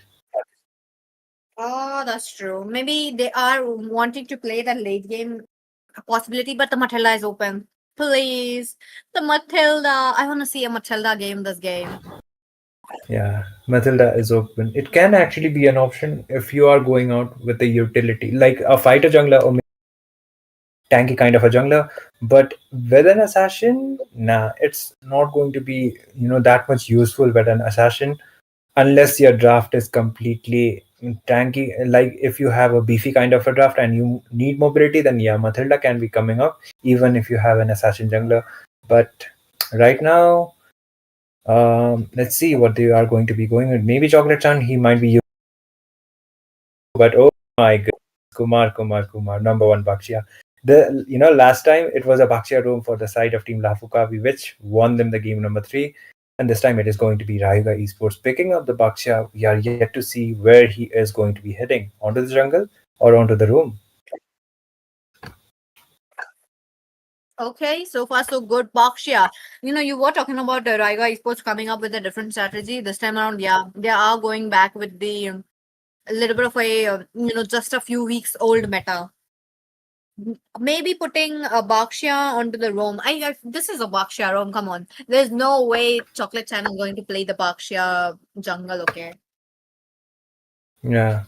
Bakshia jungle, yeah, it's rare to see him go out with a complete utility jungler. Alpha can be Yeah. possible, but I haven't seen him play out the Bakshia jungle as well. So I agree with you onto that point. But Lafu, they already responded with 2 strong picks. So, I guess they are aware of the fact as well that Chocolate Chan, he mostly prioritizes those assassins. So they will be needing out a focus for the side. It is quite acceptable. And for the initiation, Moon Knight onto that Kalea onto the game number 1 was quite menacing. So, 2 strong picks for the side of Team Lafu Kabi already. So, how will Rayuga respond?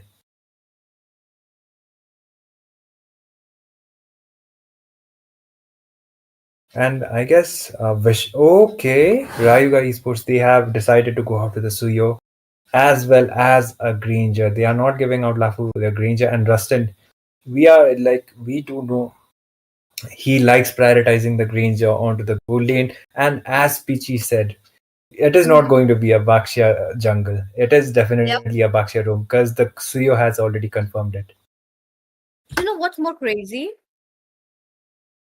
Why Yeah. Rayuga Esports left out the 4 years for the Cyro team Lafukabi. I'm not sure what was the thought process. Like they can actually give a very good counter for the 4 years possibly, but I'm not sure. So let's see. They are definitely going to have a problem with this 4 years, roaming around with the Infernal Pursuit. But are we looking at a Irithel possibly as a counter pick? But there is a slight chance that Roger is the goal laner. Roger goal laner works very well. Okay. Yeah, gold lane Roger is also an option because because of the buffs he recently received, he is viable onto the gold as well as on. He has strong like jungle clearing capability as well as clearing out with the gold lanes. But Pichi, you know what? Every Uh-huh. time, like I don't know what is up with this, but every time I cast a Roger game, the Uh-huh. losing side is onto the team that has the Roger. So for me, Roger is like a curse for any team. I haven't seen the Roger win onto the Mythic Showdown at least. So hopefully Lafu Kabi they will be proving me wrong and they are proceeding with the bans. As of now, Zozo's signature picks are getting banned off. A respect for the goat, definitely, which should be there. But the Selena is open though.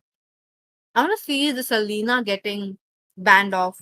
Is that possible? Because there's a slight chance that Roger can go jungle and they can pick up an Irithel. So let's see if they can actually go in for an Irithel ban, or is it going to be a Selena ban? Selena in this team composition, if it's into the hands of Team Lafu Kabi, it is going to be very good. But Lafu Kabi are taking their sweet time to ban it out. They're just waiting to see what possibly they can go ahead with. Maybe a Chow. They need to ban up the Chow. For Vishal, he's able to reach up to the back lanes, but I do believe Vishal does plays fighters such as Yuzhong as well. I mean, I'm not sure if I've seen him recently, but if he does, this game, Yuzhong could be a very good game. So I am curious to know if Vishal will be committing towards a Yuzhong, or will be they trying to push a Bakshi onto the EXP lane and just try to switch it up? One last ban coming in. Itami, what do you think? Is it Oh, oh, Lunox ban. Okay. Yeah, Lunox against like if you are going out for a beefy kind of a composition, Lunox can actually work out as a kryptonite. So it is understandable as well as the Vexana. So yeah, it is safe to say that Zozo is getting respected. But anyways, coming back to the point, Lafkavi with the next pick, and they might be prioritizing a roamer most probably because the Vexana as well as the Lunox has been banned out. Vexana could have been giving out them the crowd control that they need, and Lunox would have been giving out the burst that would have been needed to melt down the tanky kind of a composition team Rayuga has. But okay, he is going out with one of his reliable signature picks. That is going to be a Selena once again, PG. You know, game number one, like Untitled versus Divine Regime, 3 matches continuously the Selena got banned. I wanted to see a Selena and Lafu Kabi delivering it. Thank you, Lafu Kabi. Thank you, Zozo. He's definitely the GOAT. But on to Yeah. the other hand, let's see what will the other two picks will be. Is it going to be a Bakshia onto the jungle? Okay, not the jungle. Suyu is here. I mean, Bakshia onto the EXP or Bakshia on the roam. I'm curious to know. And plus the mage as well to counter a Selena. What are your options, Itami? What do you think could be such a good pick? Jushin. Oh, Oh, Ray. Ray, come back to the stream, man. Your wife just got picked. Anyways, Jushin against a lineup like this, you know, against a Phobius, I understand, and against a Kalia too. But, um, if they had a utility jungler, if they have a fighter jungler, he can, transform onto a marksman. I do get, but they still have the mobility. So how is the Jushin going to be coming up onto that lineup is going to be that main question. And Lafukabi, this time they will be completing their draft with a 1-1 against a Granger. It's really, really good.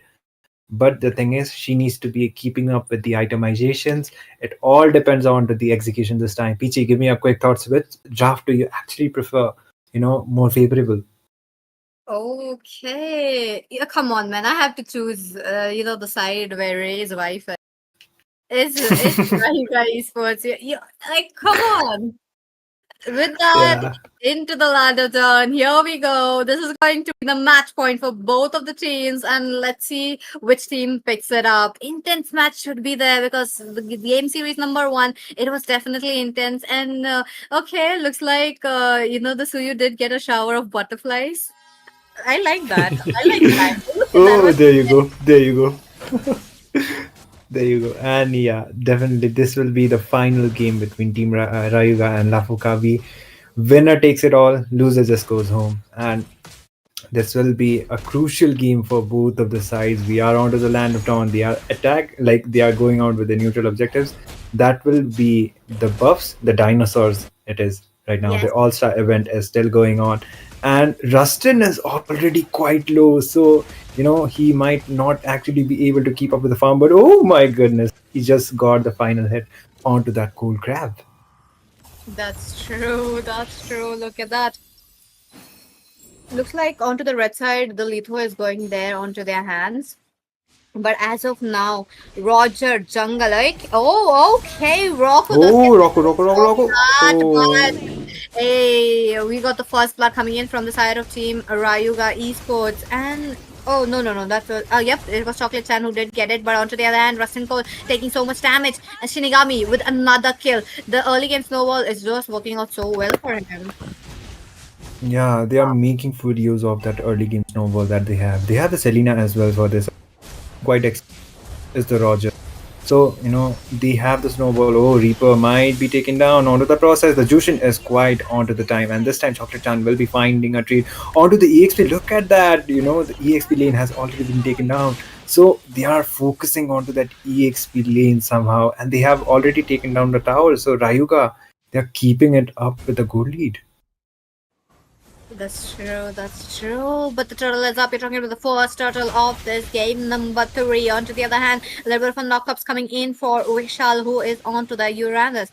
I'm curious to know about his performance on the Uranus, though, given the fact that he has been not playing that hero. I'm not sure about him in the rank as of now. Not been following, but in the tournament, I believe this is his debut onto the Uranus. But onto the other hand, there's just so much damage coming in from both of these members. Okay. Turtle is up. Which team gets it on? Rayuga should be having the better control right now, and Chan is able to secure that turtle. They focused onto that EXP lane, somehow that was quite unexpected, but still they got the tower. That is one of the main things, and it was before the 5-minute mark. Oh, Zozo is forced out to use his flicker. Vishal is quite deep, but he will still be going back, and both of the trades are equal, but this time Rayuga has the turtle advantage. That's true. As of now, they're just like moving in while there's some Dead Sonata coming in from Rust and Call. Okay. Oh, wait a minute. Members are just looking quite low. Zozo as well. Vishal trying to chase Zozo as of now. Shinigami also trying to jump in. Roger, he's very dependent on items, and once he gets his 4 items, look at him. He did pick up a corrosion site, which is really looking good. So he's just going in for the triple. You're talking about the, what do you call this build? The Demon Hunter. No, you pick up a Demon Hunter, you pick up a Corrosion Site, and you pick up... Trinity build. Oh! With that Reaper with the first one to fall down, that would be Chocolate Chan for you. Picking up the early snowball that the Suyu needs as of now. Definitely. Rayuga, they have the goal advantage. One of the main thing is the EXP lane already going down. They focus onto that pushing. Somehow they forced out onto that fights. And for that reason, the EXP lane is able to contribute more onto the team fights. He is able to rotate more freely. Look at Vishal, he's onto the top lane. And, he is doing his job, trying to get Rustin as much gold as possible. So Rayuga, a really smart strategy coming up from the side. Definitely. Onto the other hand, Rayuga Esports are in the lead with the kills as of now. But onto the other hand, Rocco is not in the team fight. Yeah, and into the mid lane, I do see something brewing up. Oh, there are the fights are yet to be taken down, and looks like Rayuga Esports, they will be trying to contest for the turtle first. Oh, Rustin kill onto Zozo this time, and they are trying to initiate. Ezekiel was trying to do out with the pokes as well, but he just goes back, and looks like the turtle, it will be easily secured from the side of Team Rayuga Esports. A clean gameplay coming up from the side. Oh, interesting. I wanna see. Let's see how much can they push Lafu Kabi as of now. Mid lane is already gone. Shinigami coming in from the back lines to make sure that he is also. Oh no, he's not coming in. He's just going in for that little bit of a split push as of now. But members are still struggling. Lafu Kabi, look at that. Moon Knight trying to get Tsunami Slam would be stunned up, and not the Tsunami Slam would be missed out. Ezekiel onto the back lanes, looking quite low. Wizard Oh of Bliss no. was going to taken down, but Rocco faces the wrath of this infernal pursuit. Next onto the line, Reaper, though, I don't think he's going out safely, and yes, he will be executed. Definitely. And this time, Lafu Kabi, they are kind of struggling. And I do believe they are still not able to find that opening that they need. As I already have mentioned, Vishal is able to contribute a lot onto those team fights compared to the previous games, and the Uranus picks is one of his comfort as well as a reliable pick. And one of the thing is Uranus has been significantly buffed. So if there is no Lapu Lapu option, if there is no other options onto the EXP lane, you can definitely go out for the Uranus, and it's working out wonders in terms of the lane clearance too. He is giving the space that the team has actually been needing. But onto the bot side, there might be some skirmish going around, and there might be some initiations onto Chocolate Chan. There were 4 people trying to drive onto him. He just goes, clutches back. Rocco might just go out with the initiation. He is trying to initiate, but he is quite deep. The Crimson Beacon has been used out by the Jushin. He just goes and Rocco goes down onto the process. The overextended team fight has been coming out, but Vishal has joined the team fight, and 3 of the members from the side of Team Lafu Kabi, they are already quite low. It's actually 4 of them. They are just trying to go back, and they are successfully somehow able to retreat. They did try to initiate. They found a trade onto Rocco as well as Ezekiel, but Granger onto the backline. That will be Shinigami going down. That's another yet to be used onto Zozo. Zozo just goes back, and if the Granger he made it out quite early, then it would have been a quite hectic kind of a scenario. Definitely. What is just happening? Rustin Cole coming in as a, picking up the scrums is just looking quite good. But on to the other hand, they have to make sure that they are letting Wizard of Bliss farm up, because he's losing farm as of now. Okay, there comes a Abyssal Arrow for Rustin Cole. He does have 1 stack onto him, but Wizard of Bliss already blown out as some of his HP. He cannot play in for the re-engage as well. But bottom lane, I do see something 1v1 situation, but he's aware members are coming in. Chocolate Chan moves out of the situation, but they do have to go towards the Lord, though. I mean, you're talking about the level 1 Lord popping into the Land of Dawn as of now. So let's see if they are able to get it on or not. Yeah, definitely. And Rayuga, I guess the objective kind of gameplay coming up from this side, it is going out pretty good. But the thing is, as soon as the team fight happens, they will be needing out their damage dealer. One of the main damage dealer is going to be that Granger. The sustainability is definitely there, but if the Granger is not able to keep up with the team fights, then they might actually been struggling. But this time, it will be the first lot being secured from the side of Team Rayuga Esports. Lafu Kabi yet to find their opening. Let's see, and with that, can we look at the itemizations? Given the fact that one might have, I think two items. Yep, 2 items are already there. Need the golden staff as well, but wait a minute, there's a knock coming up from Vishal. Moon Knight comes in with a tsunami slam, but at the same time, one with the crossbow tanks. The ultimate would be shifted down to nil as of now. Vishal taken down, killing spree for this Rustin Cole, but wait a minute there. No, he's not surviving that. That's a triple. Oh, that's a double, easy double, but they needed the Suyu in the team fight though. Yeah, and they would have been needing the Granger as well. And those, unfortunately, the Granger falling down, it is the EXP laner as well as the Roma going down. So, not that big kind of a trade. Oh my goodness, Inigami might actually just go down onto the hands of Rocco. And there comes Chocolate Chan with the initiation right on time. The Lord is yet to be going down. It's only the inhibitor towers remaining for the side of Team Lafu Kabi. So, as soon as this Lord, it will be taken down. But if Rayuga goes out with the second Lord, that will be a really tough defense. Oh, True. But let's see. Lafu Kabi, as of now, they are pushed behind those turrets. They are finding ways to get their farm up. You're talking about a little bit of a farm difference coming in. Wizard of Less unable to do anything as of now. If he's going in, he has to like wait for the mid fight. He just have to wait for them to use up a little bit of a resources and then go in for the re-engage. But Shinigami this time, he knows he can rely on those frames as of now. Oh But no! taken down, Rust and God. My guy is just dealing so much damage. On to the other hand, Reaper, that will be the next on the chopping block. You're talking about Zozo also trying to move. There's just one minion. The base is getting targeted on. Tsunami Slam being evaded by all. 3 members are down. Zozo goes Both down. are also trying to go in. That would be Wizard of Play. The minions are coming in. Moon Knight, what is he going to do? He does have the flicker. He doesn't have the flicker. He does have these minions. Is it going to be an end? Oh, the minions are still there and it comes from the top side. Rayuga Esports might actually just be... Oh! And there goes the crystal. Rayuga still survived the Swiss stage and Lafu Kabi will be going down. The goat has been taken down. What a game coming in.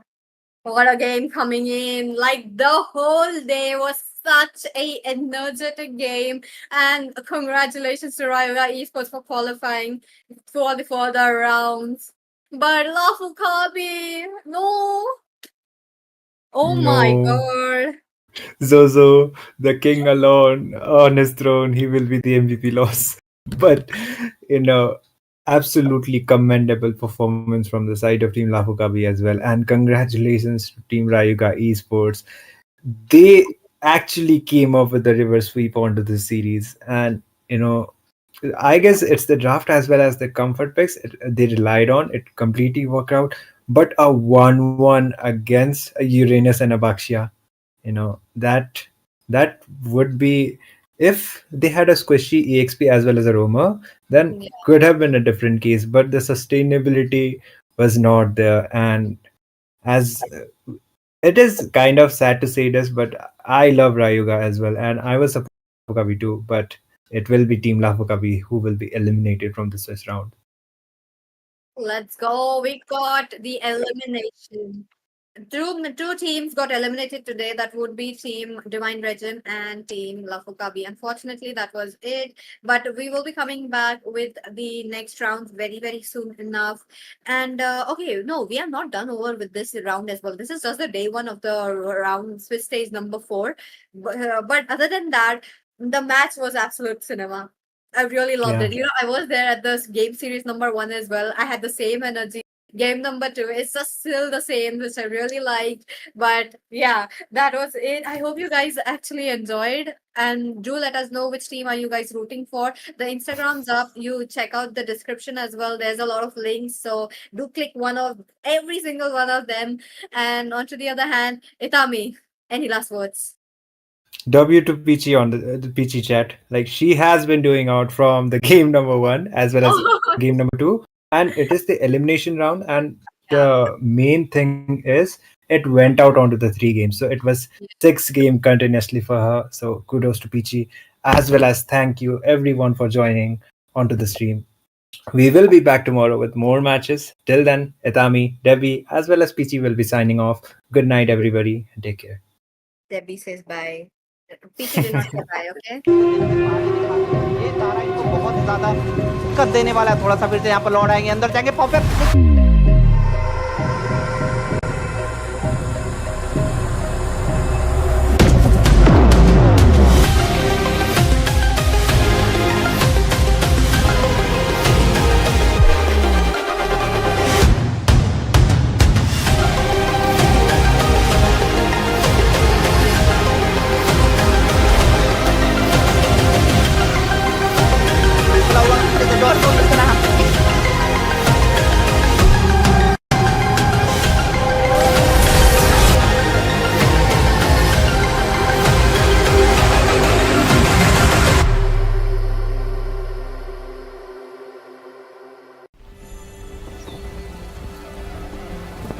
In time immemorial, the endless war destroyed the balance between yin and yang. plunging the Cadia Riverlands into chaos. As catastrophe loomed, a woman of destiny stepped forth, casting aside divinity for the plight of mortals.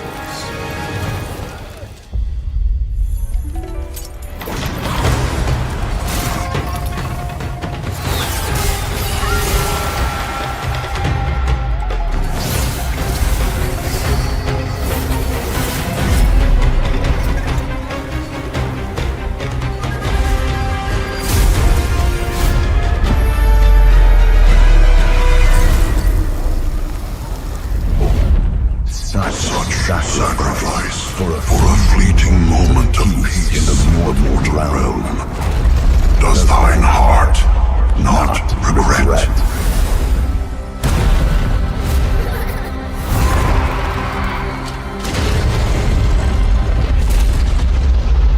To protect the realm. What is there to regret?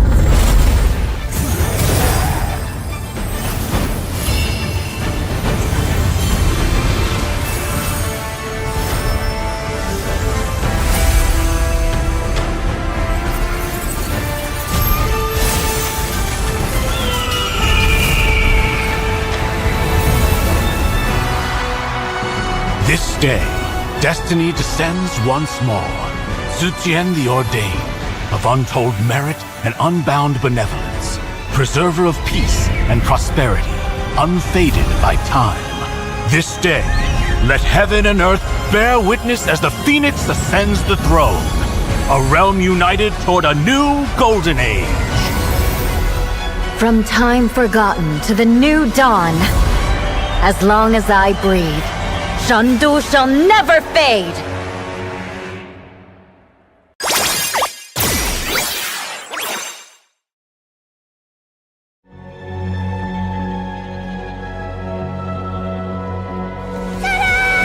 Now you'll be the best sniper ever! I'm sorry. Leave me alone. No! It's a decoy!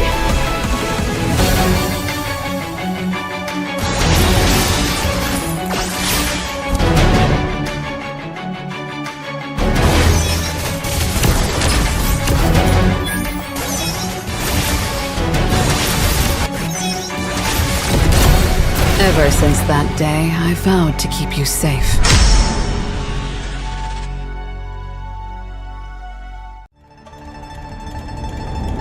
Rule with strength and conviction. Blossom with grace and compassion.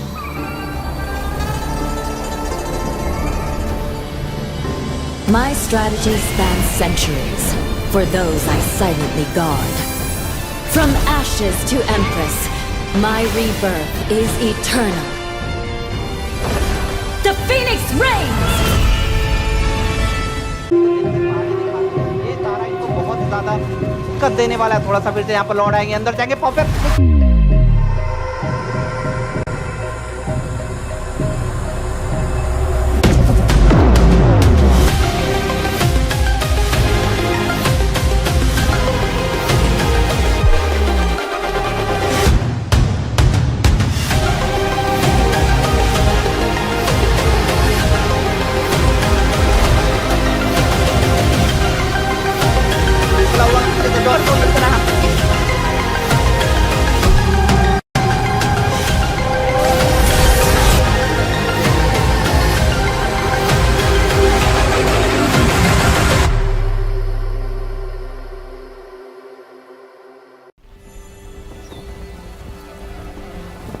In time immemorial, the endless war destroyed the balance between yin and yang, plunging the Cadia Riverlands into chaos. As catastrophe loomed, a woman of destiny stepped forth, casting aside divinity for the plight of mortals.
This day, destiny descends once more.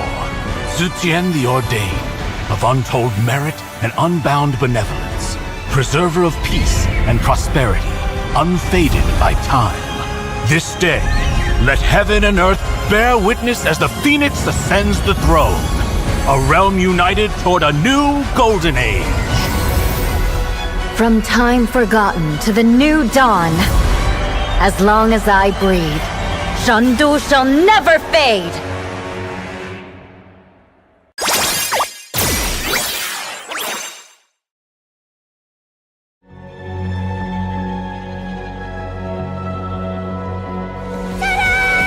Now you'll be the best sniper ever! I'm sorry. Leave me alone. No! Hit the decoy!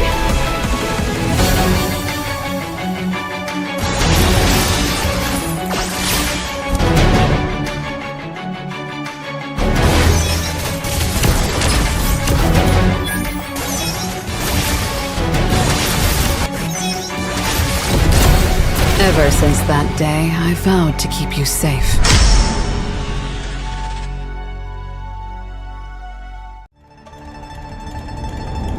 Rule with strength and conviction. Blossom with grace and compassion.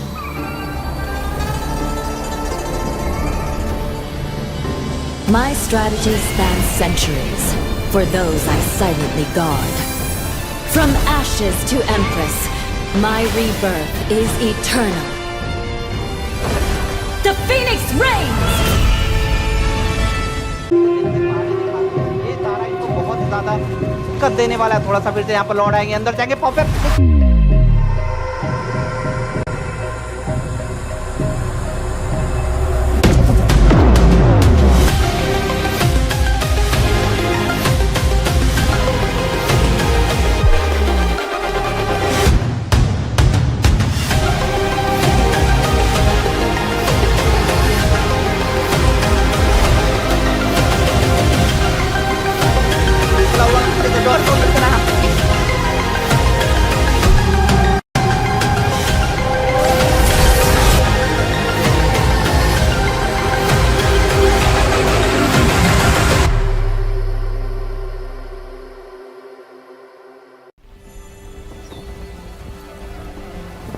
In time immemorial, the endless war destroyed the balance between yin and yang, plunging the Cadia Riverlands into chaos.